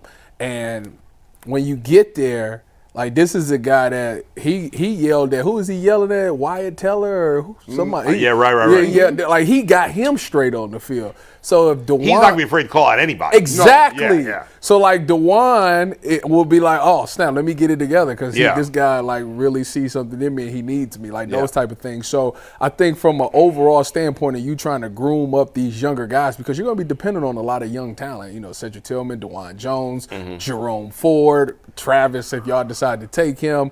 Like, you need that leader that guys are going to respect, that he demands y'all to go out there and be perfect. We ain't got time to mess around. We trying to get something done here.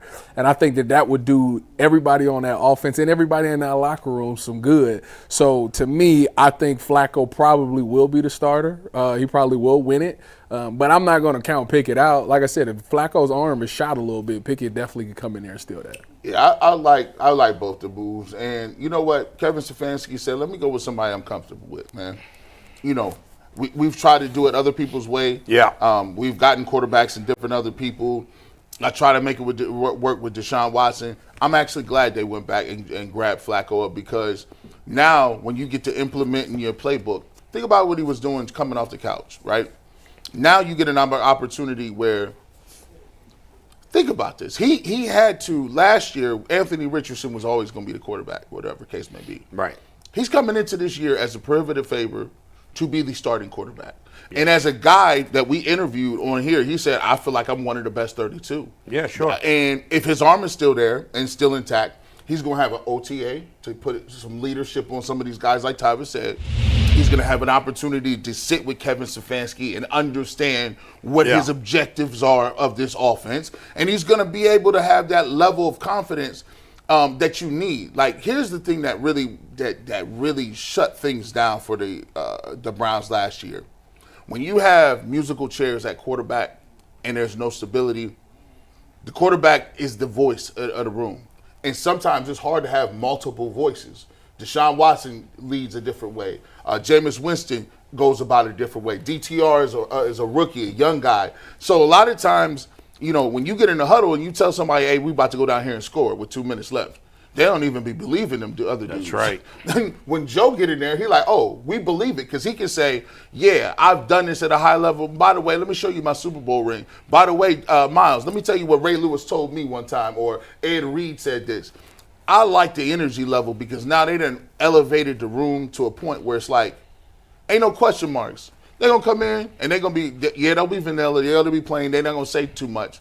But sometimes you don't need to say too much. You just want to be quiet, get out here and make some plays. So I think that, to me, is why people are excited about it, because they know the level of experience and professionalism we got. I was trying to think. I was looking it up real quick. That's why I had my phone out, because I was thinking, did Joe play with Jerry Jeudy in Denver? But it was a year apart. Yeah. Joe played in Denver in 2019. Jerry Jeudy was a rookie in 2020. So they I did not remember, cross because I over. was there in 2019. You could have asked me.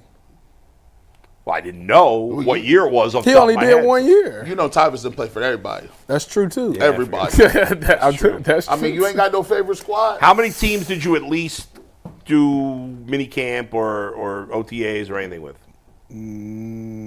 8 or 9. Really? Was that many? Yeah. I didn't realize that. Dang, bro, that's crazy. 8 or 9. And then you just, I couldn't imagine being a new dude at 8 different places. Yeah, I tell you, when you go to a new team, the first thing you do is you look at the roster and say, oh, I know such and such. I Right. played with him in college, or we was on the same team here, or like you try to figure out who you know. When you're nobody, Man, it's rough. that's Was when there it's ever a rough. situation where there was nobody? I mean, you played at Ohio State. You'd think there'd be I feel like a couple of times. Yeah. I feel like when I was with the Jets, no, that's a lie. New D Lee, that's a lie. How long did you stay with how long were you with the Jets? I didn't 1 even week. know you were with the Jets. 1 week. Where'd you live? In a hotel? Yes. Right by the stadium? No, it was by the practice facility. Where's the practice facility? What town? No. Rutherford? No, that's where the stadium is. Practice facilities. Well, at least the Giants is right next to the. So No, the Jets is not. Where was the? It's literally like the practice facility is here. Yeah. It's right up the street. Like you got to go through the gate to get to the facility. It's literally. But it's right by the there. stadium. No, it's by the practice facility. Oh. So who sets up, like, say for instance, like you at a spot and you there for like a year or two, or you there for like a year and you bouncing around. Who sets up these living arrangements? Like because I'll be wondering, like, bro, hey, you got cut here. So and so picked you up off of waivers. Come over here. Mm-hmm. Who's setting? Is your agent or the team give you somewhere to stay? What's going on with that? So depending on your situation, so if you all right, so when I was in Seattle and I got cut, first of all, I spent my whole rookie year in Seattle. I got cut in the playoffs. So when I got cut, I got claimed by the Browns. When you get claimed by a team, they actually will pay for your moving expenses. So you just pack up everything and they'll just come get it and they'll move it to wherever. When you get to the new place, I think you get 2 weeks in the hotel. And over those 2 weeks, you try to figure out where you're going to live. Now, teams have like condos and stuff. So like they'd be like, hey, you could come stay in this apartment and this is our team apartment. You can stay here for blah, blah, blah. But you got claimed by the Browns when their season was already over, right? Yes. So nothing went into effect until February. Right, okay. So they couldn't do nothing for me until So February. did you stay in Seattle till then? I stayed in Seattle until then, and then I moved, and then they came and moved all my stuff to Cleveland. Moving is terrible. It is. And my wife had to deal with a lot of it. So she was not happy. Did y'all have kids yet? No. Oh, okay. She's a trooper. She was not happy. All right, Mike, let's talk some baseball before we bring in Abdullah Mason in about 25 minutes. He's not coming in studio, but he's going to join us. Where is he? Is he in Vegas? He had to fly out for some top flight boxing. No, but is he already Top in Vegas? ranked. He top ranked, yes. He's in Vegas. He's going to join us from Vegas. Okay. So give us a little update on why he couldn't join us in the studio today, and sounds like he may have some big news. But first, before we talk a little Guardians, a reminder that FanDuel is America's #1 sportsbook, and the NBA playoffs are officially here, guys, and FanDuel is giving new customers an incredible way to get in on the action. Right now, when you join FanDuel and place your first $5 bet, you'll get $250 in bonus bets if that first $5 bet wins. Don't miss out. Head to FanDuel.com/UCSS and claim your $250 in bonus bets today. We have 3 winning tickets to show you guys from last night. Jonathan Colon, sent me this earlier in the week. I missed it earlier, but Jonathan had a same-game parlay, and the Cavs went over the Knicks last week. He turned $5 into $312.97. A nice win there from Jonathan Colon. Joshua Heisler also sent us in a winning ticket. He put a $25 wager on a multi-part MLB 6-leg moneyline parlay. He won $263.08. And last but not least, Villain at Legend 10 Villain bet $2.50. He won $325 on a 2-leg parlay where he had Fernando Tatis and Machado combining for 2 home runs and Ohtani and Mookie Betts combining for at least 2 home runs. They both did that last night, and our guy Villain turned $250 into $325. A reminder, if you have winning tickets, send them in to us so we can feature them here on the Ultimate Cleveland Sports Show. I didn't even know you could do that. You can bet anything on like FanDuel. that type of bet. If you can dream it. Yeah. That's you kinda, can bet it. They be putting me on to something. The app is very. Whoever created that app, like, they're very intuitive. Like, it's one of the best run apps. FanDuel, it's the easiest one to use. It's the easiest one, man. So, Bull, Guardians starting a series in Baltimore against the Orioles today. Before we talk about the Guardians, I'd like to talk about the fact that it's Jackie Robinson Day today. It's April 15th. Floor is yours, yes. And so every year, everybody wears 42 in honor of Jackie Robinson. I was just saying to Tyvis and G before the show, I don't know if everybody knows this, but Jackie Robinson's wife, Jackie Robinson died in 1972. Wow. Jackie Robinson's wife is still alive. She is 102. She'll turn 103 in July. Rachel Robinson, I believe she still runs her husband's foundation. I think, but maybe not at 103. So she's I don't like know, in tip-top shape. as far as I know, I feel like I saw her get interviewed somewhat recently. Maybe it's a few years ago. I don't know, but she. It's amazing to be Think about that. You saw she lived during the Great Depression. Yeah, I mean, it's just crazy. I mean, She lived think through about it. life. Like she was old enough, like where people couldn't vote. Literally, she's been through every era. That's wild. It's just amazing. And anyway, so it's always good to mention, and I know to people here, Larry Doby, who does not get enough credit because Larry Doby was the second black player in Major League Baseball, and he was the first in the American League, and it was only a couple of months after Jackie Robinson. So as I've always said, it's always weird to me not to take anything away from Jackie Robinson because all the crap he had to go through. But Larry Doby had to go through all the same stuff but didn't get as much recognition. It wasn't like racism went away in the 2 months between Jackie and Larry Doby going into the big league. And so. was it Frank Robinson? Was he the first American League African American coach? Manager, yeah. Manager. Yeah. That's He crazy. was, yeah, So yeah. that's a lot of firsts for the Guardians / Indians. No doubt, yes, 100%. So anyway, everybody be wearing 42 tonight, and today, as everybody plays today. As for the Guardians, great homestand where they go 5-1, and now an interesting road trip that starts tonight in Baltimore. I like them against Baltimore. Baltimore's pitching ain't been great. Now, Baltimore's off to a bad start. Yeah. Not surprisingly so far. Obviously, it's very early, but not surprisingly, the American League is very bunched up. Nobody, unless somebody got their, I think the Yankees might have gotten their 10th win yesterday, but going into yesterday, I don't think anybody had double-digit wins in the American League. The Tigers are the only team with double-digit wins. Oh, the Tigers got their 10th. Oh, the Yankees didn't get their 10th? You talking about the same? The Yankees won last night. That was their 9th win. Oh, okay. The same Yankees that you don't have making the postseason? I don't. I still don't. Why is that crazy? I don't know why. Go look at their pitching. Isn't Their they the pitching's real good. favorite to win it, though? Or the AL? Maybe it's the AL. They were in the beginning of the season, but part of that's because of their name. And people bet on the name. Let me ask you this. We talked about it on the show yesterday. It was me and Jason and Jay. And Jay said something, and I was just like, oh, that's outrageous. They're not going to do that. Ooh. He talked about moving Emmanuel Clase to the minors to get things together. I said, how could you move a guy? You see his psyche last year in terms of in the playoffs. He going through his accolades in his high school yearbook and showing all his trophies after he what do you think is going to happen if you go from he had statistically one of the greatest years as a closer ever last year, and then to say, oh, you got to go down to minor leagues to work on things when your velocity isn't down, you're not hurt. You're just getting hit hard right now. I think that would be a devastating blow to his psyche. I understand where he's coming from, and we've seen that. I think that's way too extreme at this point in the season. I would not send him to the minors. The one thing, real quick, he didn't mention that Jay said yesterday was the closer role. You can't really work on things because it's you high could take him out of the closer role without sending him to the minors. And Jason countered with that's probably what they would do besides sending him to the minors. Yeah, I mean, you could take him out of the closer role, but at this point, he's only blown one save. I mean, so it's not. I got to give him more time. It's not only did he have a great season last year, the guy's been consistently great pretty much his entire time in the majors. And there, as you said, there's no velocity dip. The problem with Emmanuel Clase is he's become way too predictable because he throws everything over the plate, and that's something he's got to work on a little bit right now. Guys are swinging early in the count against him, and they know a strike is coming, and no matter how hard you throw, how good you are, that's a problem. And now he's tinkering a little bit.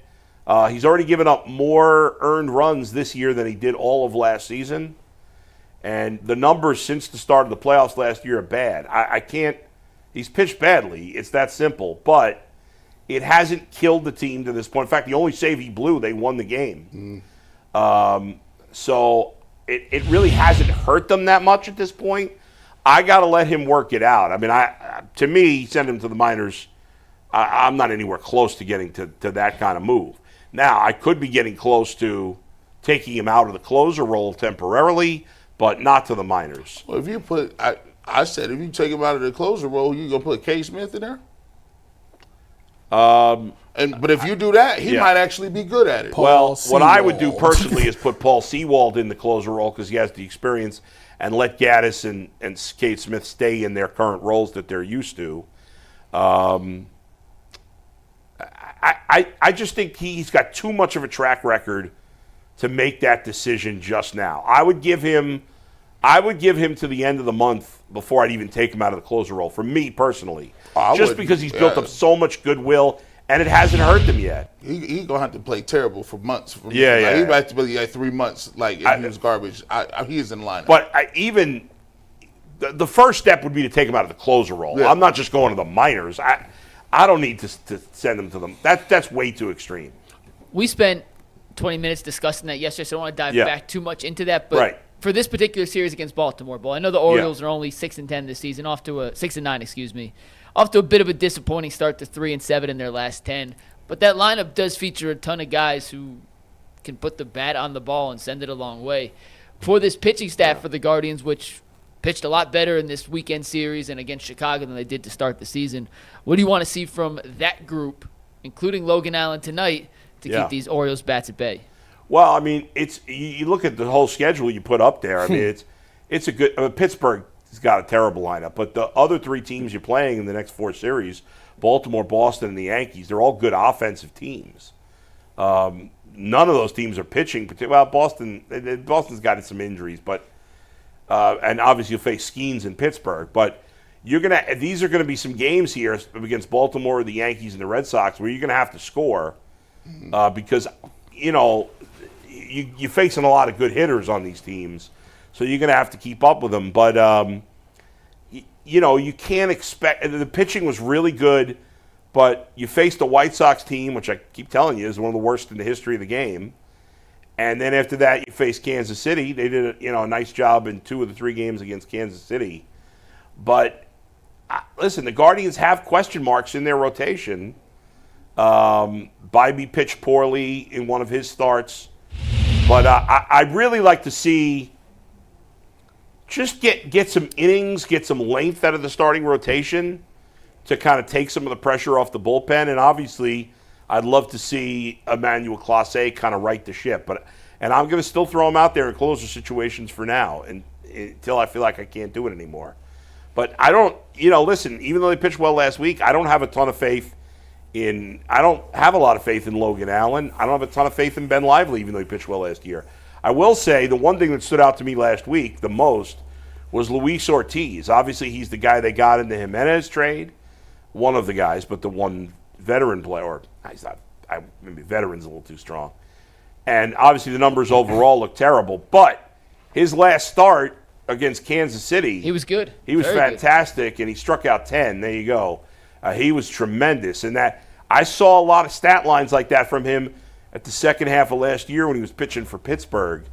And that was an eye-opening start. I mean, 3 base runners, 1 run, 10 Ks in 5 2/3. He's got, he's the Allen and Lively have average at best stuff. Where this guy's got better stuff. Now, the thing with Ortiz is he kind of throws basically three different types of fastballs. You can call them what you want. He basically throws 3 different types of fastballs. So sometimes they can start, his mechanics can get out of whack, and then he becomes very hittable, and every pitch looks the same. So he's got to be really sharp, and when he's on, he can look like that because those 3 fastballs kind of move a little differently.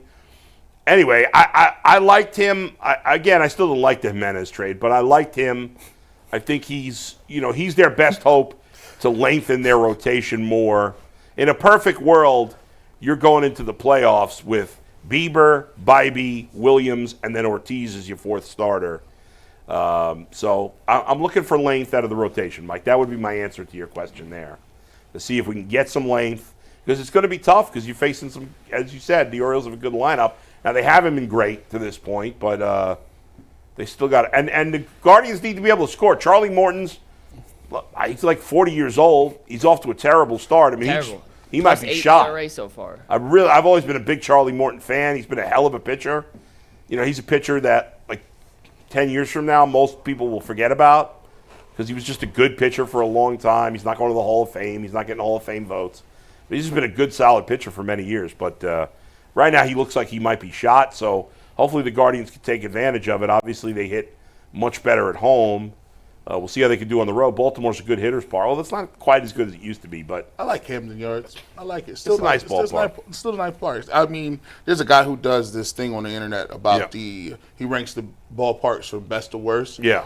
And I can't believe that Camden Yards has been there as long as Progressive Field. Yeah, it's been around a while. It's a nice park. It's a nice joint. I like Pittsburgh better, though. The road of the new school road parks that I've been to, Pittsburgh's my favorite. Although their owner I've been in sucks. Cincinnati. It's okay. I have not been to the Cincinnati Stadium. Really? Yeah, it's crazy. You're supposed to be on that, man. I know, it's terrible that I you know who's terrible? The White Sox. Their stadium's I would never. disaster. Oh, it's horrible. I would never go back to that again. I have one last Guardians question before we move The on. But, White Sox? Tyvis, I was instructed to ask you whether or not you believe that Angel Martinez can hit 400 or not this season.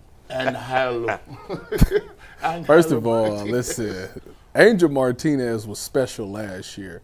He caught lightning in a bottle, and then he kind of lost it a little bit, and it was He's hitting what it 500 this year in 3 games. He was Ty. special last year. He had a moment. He had He had like a this. moment where he was going crazy. I What are play you him every talking day about? right now. Yeah. Obviously, Don't look Arias. at me. Listen, I'm a baseball expert, okay? I know what I'm talking about. My boy Arias hit, what did he hit, 14 more home runs? And then y'all can't tell me nothing. I'm not. Angel Martinez is not going to hit 400. No. He going to hit 399, though, for sure. No. You could book that. I'm probably not even going to hit 279. But you never know. If he hit 279, it's a He ain't great gonna year. hit Yeah. not 400, 399. Book it. The analytics on Gabriel Arias, even though he's off to a good start, are not amazing. 17. I'm a little worried about it. 17. He's the opposite of Nolan Jones. When you look at their Nolan Jones' analytics are good. Yes. He's hitting the ball hard. He's just making outs.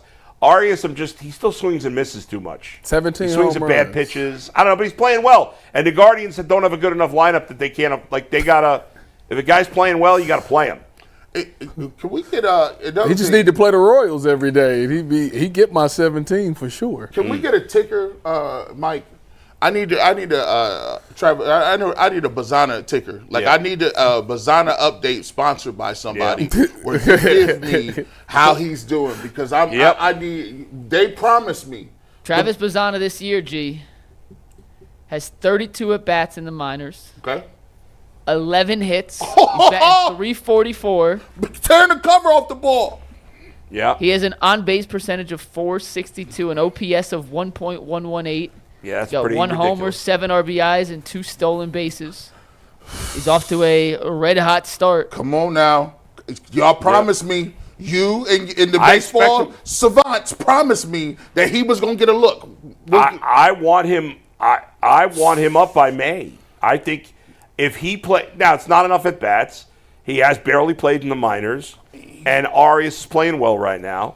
But 3-4 weeks from now, if Bazzana's killing it and Arias goes down the tubes, I want to see him up. 11 for That's simple. 32. He's killing the ball. And by the way, if Arias is playing well and Rocchio still can't hit, then I'm sending his ass down, moving Arias to short, and bringing up Bazzana. Yeah. If Bazzana is hit is a lot to ask. Right. But if he's hitting over 300 with an over 400 on base Bless and an you. over 900, right now he's over 1100 OPS. Yeah. If he's over a 900 OPS in Double A, I'm calling him up. I can't believe Rocchio right now. I Yeah, can't. he's off to a terrible No, start. because I thought last year, he figured it out. Like, he was hitting it in the most important It's times still early. last It's year. still early. Yes. It's And only the been a couple fact of weeks. that but- Gabriel Arias look that much better than him right now, that's what a happens. shame. Well, listen, it's a shame. That's baseball. That's the You never know. craziness of baseball. All right. All right, guys, we got one thing we're going to squeeze in here before we get Yeah. to Abdullah Mason. After a reminder that today's episode of the Ultimate Cleveland Sports Show is brought to you by Buckeye State Credit Union. If you're unfamiliar with who they are, let me introduce you to the financial friend you didn't know you needed until right now. Buckeye State Credit Union is a local brand that offers a wide range of products from savings accounts to mortgages and auto loans. They have some of the lowest rates around and are committed to serving Northeast Ohio. The Cleveland location is in Shaker Heights, but there are 5 brick-and-mortar stores stores across the state. Basically, Buckeye State Credit Union is here to help make your life easier. They make banking more convenient, always putting the customer first, so you leave feeling cared for, valued, and respected. At Buckeye State Credit Union, their core values are what set them apart. Connect, simplify, and adapt. These values make Buckeye State Credit Union the right choice for you. Head to BuckeyeCU.com for more information. Buckeye State Credit Union, your money simplified. Speaking of money, Tyvis, over the weekend, we had the first college football holdout and major fallout involving Tennessee quarterback Nico Imelilava. I believe I pronounced that incorrectly, but it is close enough. If you are unfamiliar with the How situation, was it a holdout, though?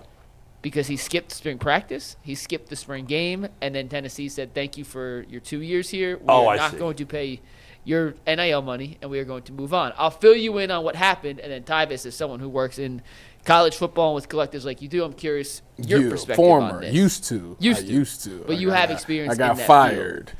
But if anyone's unfamiliar, Unfairly. Nico was a 5-star quarterback coming out of high school. He was the second-rated high school quarterback prospect in his class. He signed an $8 million NIL deal with the University of Tennessee. It was going to be paid over a 4-year span. He was set to make $2.5 million this upcoming season, his third season. Mind you, he redshirted as a freshman his first year on campus. Still got paid $2 million to redshirt and not play. According to reports around the college football playoff when it started, his family and his agent started shopping him around, saying they wanted more money. Oregon coach Dan Lanning then called Tennessee coach Josh Heupel and said, "Hey, your starting quarterback is shopping himself around." Then it came to spring ball. He participated in some of spring practices and was looking for more money, a raise over the $2.5 million he was owed in his third season. Tennessee would not be willing to change their price upon the agreed contract they had signed and eventually made the decision to not pay him any additional money. Nico has now left the program and will enter the spring transfer portal. He cannot transfer to an SEC school. But Tyvis, why can't he transfer to SEC? Because they're in school. They're in school already. They're in classes. You can't go SEC to SEC, or you can't go Big Ten to Big Ten if you transfer in season. And this is the spring semester, so it's in season. So if he waited till the summer. The next portal don't open until after the season. Yes. Oh. So he had to wait. Who made that rule? It's the dumbest rule. That could be fought in court, too. It's the dumbest rule that every coach hates. They want to get rid of the December one and keep the one now. All right. Well, okay. So he's going to go to the Big Ten probably. Well, they potentially. But Thomas, what do you make of the situation with someone who was being set to be paid $2.5 million, wanting more money, then leading to a holdout, and then leading to his dismissal? How do you parse this out as a college football savant? So when I seen this, I said I understand both sides. I understand Nico's side and I understand Tennessee's side. Both of them are right in what they're doing. So right now, as you know, NIL is completely broken. And this is the best time to be an athlete in college football, in college sports at all, because there's no guardrails for it. So people, when it first started, you seen all these wild NIL deals. Even still now, you see these wild NIL deals because people don't know. Now, what's going to happen is there's going to be a such thing as donor fatigue, and donors aren't getting the ROI, the return on their investment. So if I'm paying Nico $8 million, but yet we ain't winning no championships, he ain't no Heisman or none of that stuff, what the heck is the point of me paying this guy $8 million? So what's going to happen is that number is then going to start shrinking to about $2 million, and the kids that come after this won't get the big numbers. So for Nico at the moment right now, while everything is chaotic and crazy, I think he's still going to go to the NFL. He's not like he's this unbelievable prospect when he gets there and all those things. He's a good college football player. But for right now, while everything is crazy, I'm not mad at any athlete for trying to get more money. You try to get as much money as you possibly can. If they're going to cut you a check, you better do it. Now, where I fought you at is, from what I've been recently hearing as of today, is that you only really got 2 suitors that you could potentially go to right now out of all these teams. The only 2 teams that's really talking to you is UCLA and Tulane. Now, where I'm mad at you at is that how you gonna get into the portal and not have this type of information? If you're gonna get in the portal and make this type of decision, you better already have the deal already done. Like, so if I'm leaving Tennessee and I should already know exactly where I'm transferring to. Don't be in the situation to where now you're looking at, okay, I left Tennessee to go to weak UCLA. Like that. If he's that good a quarterback, why are more teams not interested? Why is Ohio State? They have quarterback. Yes. If he's better than their quarterback, why wouldn't they want him? Well, it's a case where maybe now. Listen, I've seen his name on draft boards and stuff like that. Like, he's part of one of those guys that they talk about. It's a better class next year. Yeah. The kid is 6'4". He's a mobile guy. Is he very better than accurate. Ohio State's quarterback? Ohio State's not taking him. Why? They're not. Well, look, if you're gonna leave somewhere, you got to know what your chips are. That's what I'm saying. You got to know. And if you get lost in the sauce, like you got to live with your own decisions. Like that's why it's consequences for everything that you do. So your consequence now is that right now, the top 2 teams that you're thinking about going to is UCLA and Tulane. I'm waiting. Is our guy Sean King recruiting him to Tulane? According to 247, he is crystal balled to UNC and Bill Belichick for whatever that's worth. Man. Here's what I would say. These guys need to just stop the charade. I've said it forever. I said, listen, these guys should just be representatives of the university. If part of your deal with that university is we're going to give you 5 years to get a degree, and it's still free, but you're going to defer that. You're going to play, and we're going to treat you as a professional. Mm-hmm. We will give you a salary. We will negotiate contracts. We will do all these things. And then when you are finished, after you've done playing football, because playing football and school don't go hand in hand. They don't. It's a conflict of interest. It don't really work.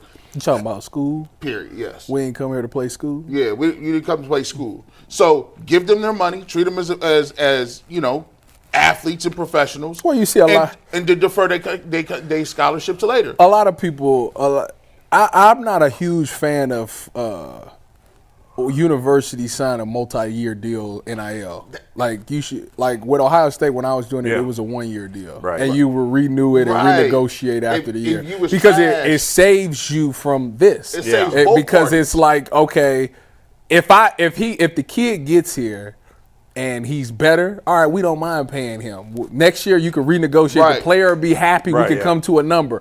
But if the player doesn't reach that potential, I'm not about to continue to keep paying him that type of money. Now, and then on top of that, the transfer portal is a part of it now. Like, do your 1 year, once the year is over, if you don't like the school and you don't like the money you're getting, all right, you can hit the transfer portal and it is what it is. And I know none of us are in this group, but I know there's a group of fans that are all pissed off that players, are just trying to go for the most money or whatever. They should be. But absolutely if the person was in it, they would do the same thing. And the coaches owe it. A coach can sign a 10-year extension and then leave the next year for another school. Well, here's what I'm going to say, man. Listen, whoever mad at this, you need to shut up. I'm going to keep it real, man. People on Twitter, people got a problem. People, like, this is wild. I wouldn't tell them to shut up. I would tell them to be quiet. Because they don't got a problem with nothing else that's happening in the world except he getting money. That's it. Think about this. Yeah. People be up in arms, passing out. Oh my gosh. I don't see the same thing with the tennis player. See, all the people that's getting money is tennis players and golfers and amateurs and people playing video games. You worry about this? They ain't getting as much it's crazy, as the football. especially when the coaches do the same thing and nobody cares. Coach leaves. Listen, coaches be leaving before the game, before the bowl game. But that don't count, though. Right. Who's the basketball coach, McNuggets, that was going to a different school but still coached in the tournament? The Maryland coach who's now at Villanova. No, it wasn't him. He told his players. Will Wade told the guys. Yeah. Hey, By the way, I'm leaving. The school did Gottlieb get fired after that? What a disaster! No, I don't think so. Was he the worst? Were they the worst team in college basketball? I'm not sure. But last thing on this. Yeah.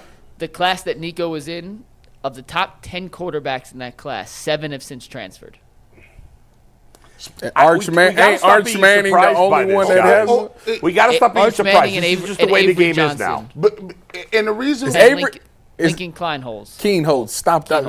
Put some respect on it. Those are the 3 top 10 that haven't transferred. The other ones have all Is transferred. Avery Johnson at Kansas? Kansas State, yeah, he's the one that they paid. That's right. we are here because, and we blame it on all the rich bastards that got they money pockets lined up. NCAA, y'all been getting money hand over fist for free, with free labor. Oh yeah. This is the reason. Plus, they took advantage of the tariffs to raise their profiles. When we grew up, you couldn't have a sandwich on your visit. Wait a minute. They couldn't give you a sandwich. We got a guest. We got to bring in our guest. We got a very special guest. Very special guest after a quick word from Epicor. Have you guys ever needed a new MVP? I grabbed the wrong ad read. Let's try this again. All right. Today's episode and our next guest is brought to us by Epicor. Every team knows the value of hard work, of taking pride in what you build, and practicing every detail to get the best results. But no one player, no matter how amazing, can do it all alone. Working together makes getting the win easier. At Epicor, the all-stars are the hardworking manufacturers and distributors who create and deliver all the things we need, from aerospace to electrical to medical devices. Epicor's ERP solutions are created by industry experts to help make every day easier. Seeing your whole supply chain is easier. Managing logistics is easier. Steve, what are you saying? We lost Abdullah. He was here a second ago. He'll be done. So, yeah, he's back. We're good. From small businesses with big dreams to growing enterprises with global visions, we'll equip you with the right tools to move forward. Think ahead and lead the way, because as the clock ticks down, you need to make the most of every hard-working minute. Easier doesn't cut corners. Easier finds the lane. Discover your success at www.easierwithepicor.com. And with that, we are thrilled to welcome in Abdullah Mason to the show. Abdullah, how you doing today, man? 18-0. He won. Yo, what's going on? 18-0. That's crazy. Soon you're going to have more wins than you are going to be old. Right? More wins than your age. That's coming. Congratulations on your latest victory. Thank you. I appreciate that. Thank you. So I wish I could be in office today. I just wanted to, come on and say something. I know they was looking forward to me getting on here, but I had some last minute unexpected calls for, some business for, hopeful big fights in the future and stuff like that. I can't disclose it now, but, I'm glad to be on here. So obviously this last fight, 6-round knockout. Usually when I'm watching you, you second and third. What was you thinking going through this fight? Do you get frustrated that it's like taking a little bit longer? Look at that hand. Yeah. My bad. So my bad about that, yo. I'm trying to make sure this joint. Yeah. No, I think we good. Hold on. Shot looks good. Yeah, I want my looks good. Okay. Yeah. So it was a good fight. He was definitely a veteran in there. He was a shorter guy. Little crap. Moving his head a lot. But he was real. She was a lot smaller and shorter, so he was bending down a lot, and he was a little crafty. So I just took my time, and that's what got him out of there. Just take my time, break him down, figure him out a little bit. Well, listen, Abdullah, first and foremost, congratulations on all your success. And I must say, I'm a little salty right now that Avrex is looking clean. I might have to get me one of those. I see you, young guy. I see you. Thank you. When you talking about, like Tyvis said, the fight went a little longer than you have been accustomed to go. In terms of how do you stay patient, right? How do you stay on the game plan? And how do you get to a point where you're not just thinking about, hey, I need to come out here real quick and knock this dude out? What was the game plan, and how does that game plan kind of go if it's not going the correct way or the way you thought it would go? Well, one thing in boxing is you got to make sure you winning as the rounds go. So, no matter how the game plan is, you get your shots off, you're not getting hit, then you up on the scorecard. You can't stress about it or not going the exact way that you want it. But in the fights, that I was in, the way I don't panic, because I know that I still got rounds ahead of me. You got you in round 4 or 5. You can't get mad. You still got 3, 4, 5 rounds left to figure it out. Anything can happen. You just waiting on that moment to come. Everything that you've been training for, everything you've been preparing for. So that's what it is when you in there. You just gotta have patience and stick to it. So Abdullah, this last fight you won to get to 18-0, that was on your 21st birthday, right? Yeah, it was. Yeah. So you say he celebrates his 21st birthday by knocking this guy out. What did you do after the fight? Like, were you too tired to celebrate your birthday? Yeah, I mean, I don't really celebrate anyway, but I went to sleep.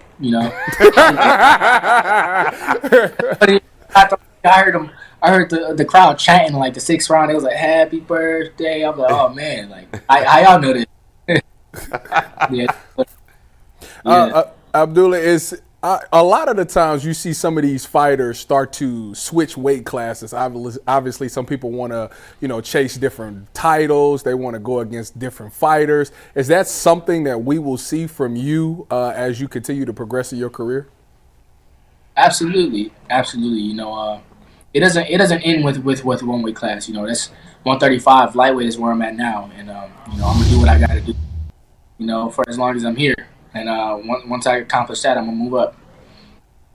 And is there any fighters right now that, like, you watch their tape and you take some things from? Is there anybody that you're studying that you like in the boxing world?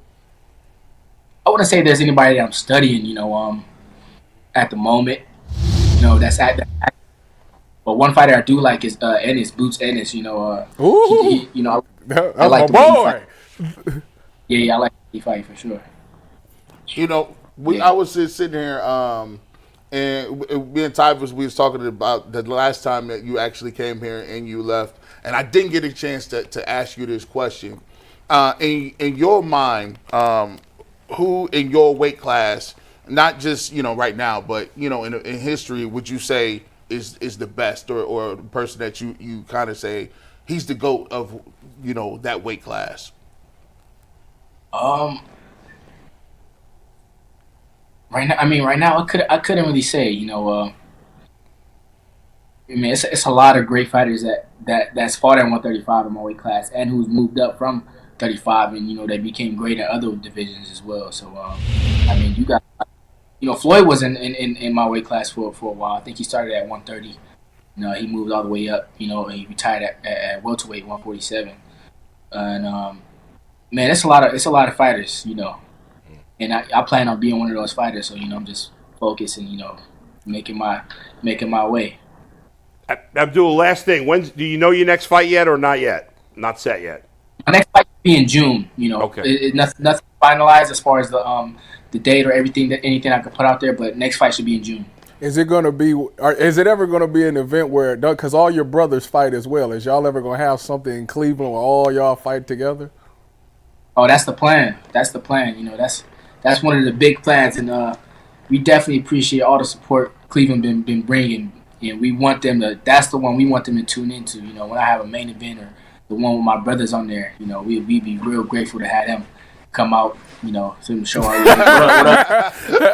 How are they doing? I at work for sure, absolutely. Yeah, that'd be real nice to have, for them to just experience. Just all of us working together. It's gonna be something like they gonna probably experience what we experience. We in the gym working together. They come to a fight night. They see all the brothers back to back, and they see some of the brothers in the corner.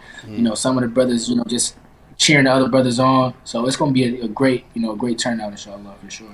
Abdullah, congratulations on your continued success and your latest victory. We'll continue to watch you. Happy birthday, and thanks for joining us. We'll talk to you soon. All right. Yeah. I'm gonna be back with those small titles I won from my last fight. I got the NABO, NABF, so I'm ranked number 4 in the WBC and number 8 in the WBO. But I'm gonna be in office. I'm gonna actually show up with the belt so y'all can see him. Awesome.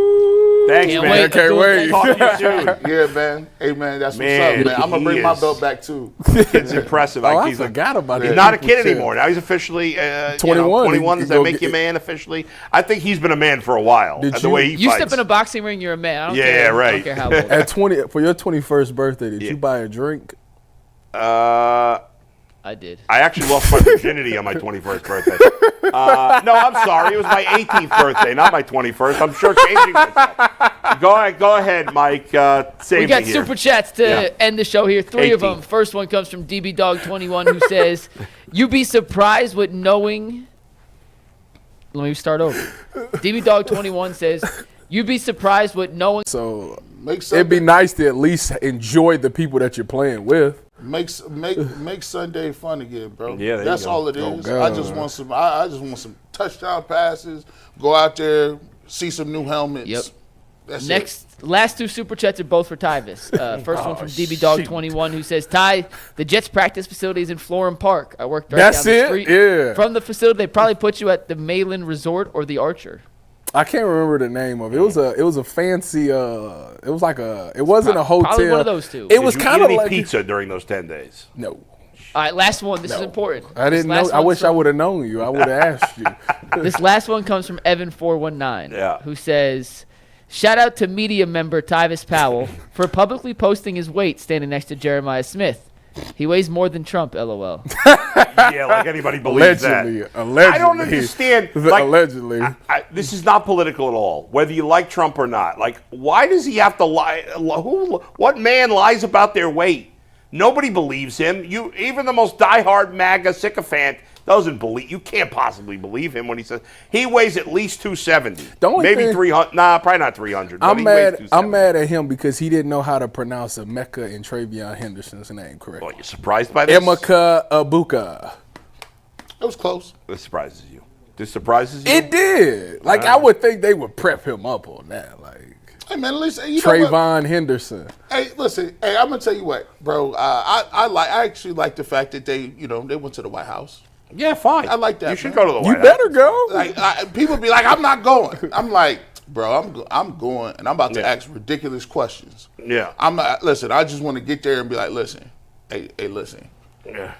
I ain't Musk, but let me know about Area 51. Let me, hey, Trump. Musk is all up in favor. So in the last couple of seconds. Is there aliens? Tell me, Trump. I know you got the secret. Last couple of seconds, shout out to Cheyenne Sellers, man, getting drafted. Yes, Brad's daughter. Yes, man. Listen, she Go got to state. Second round pick, headed to the new Valkyrie franchise. See you Let next time. me.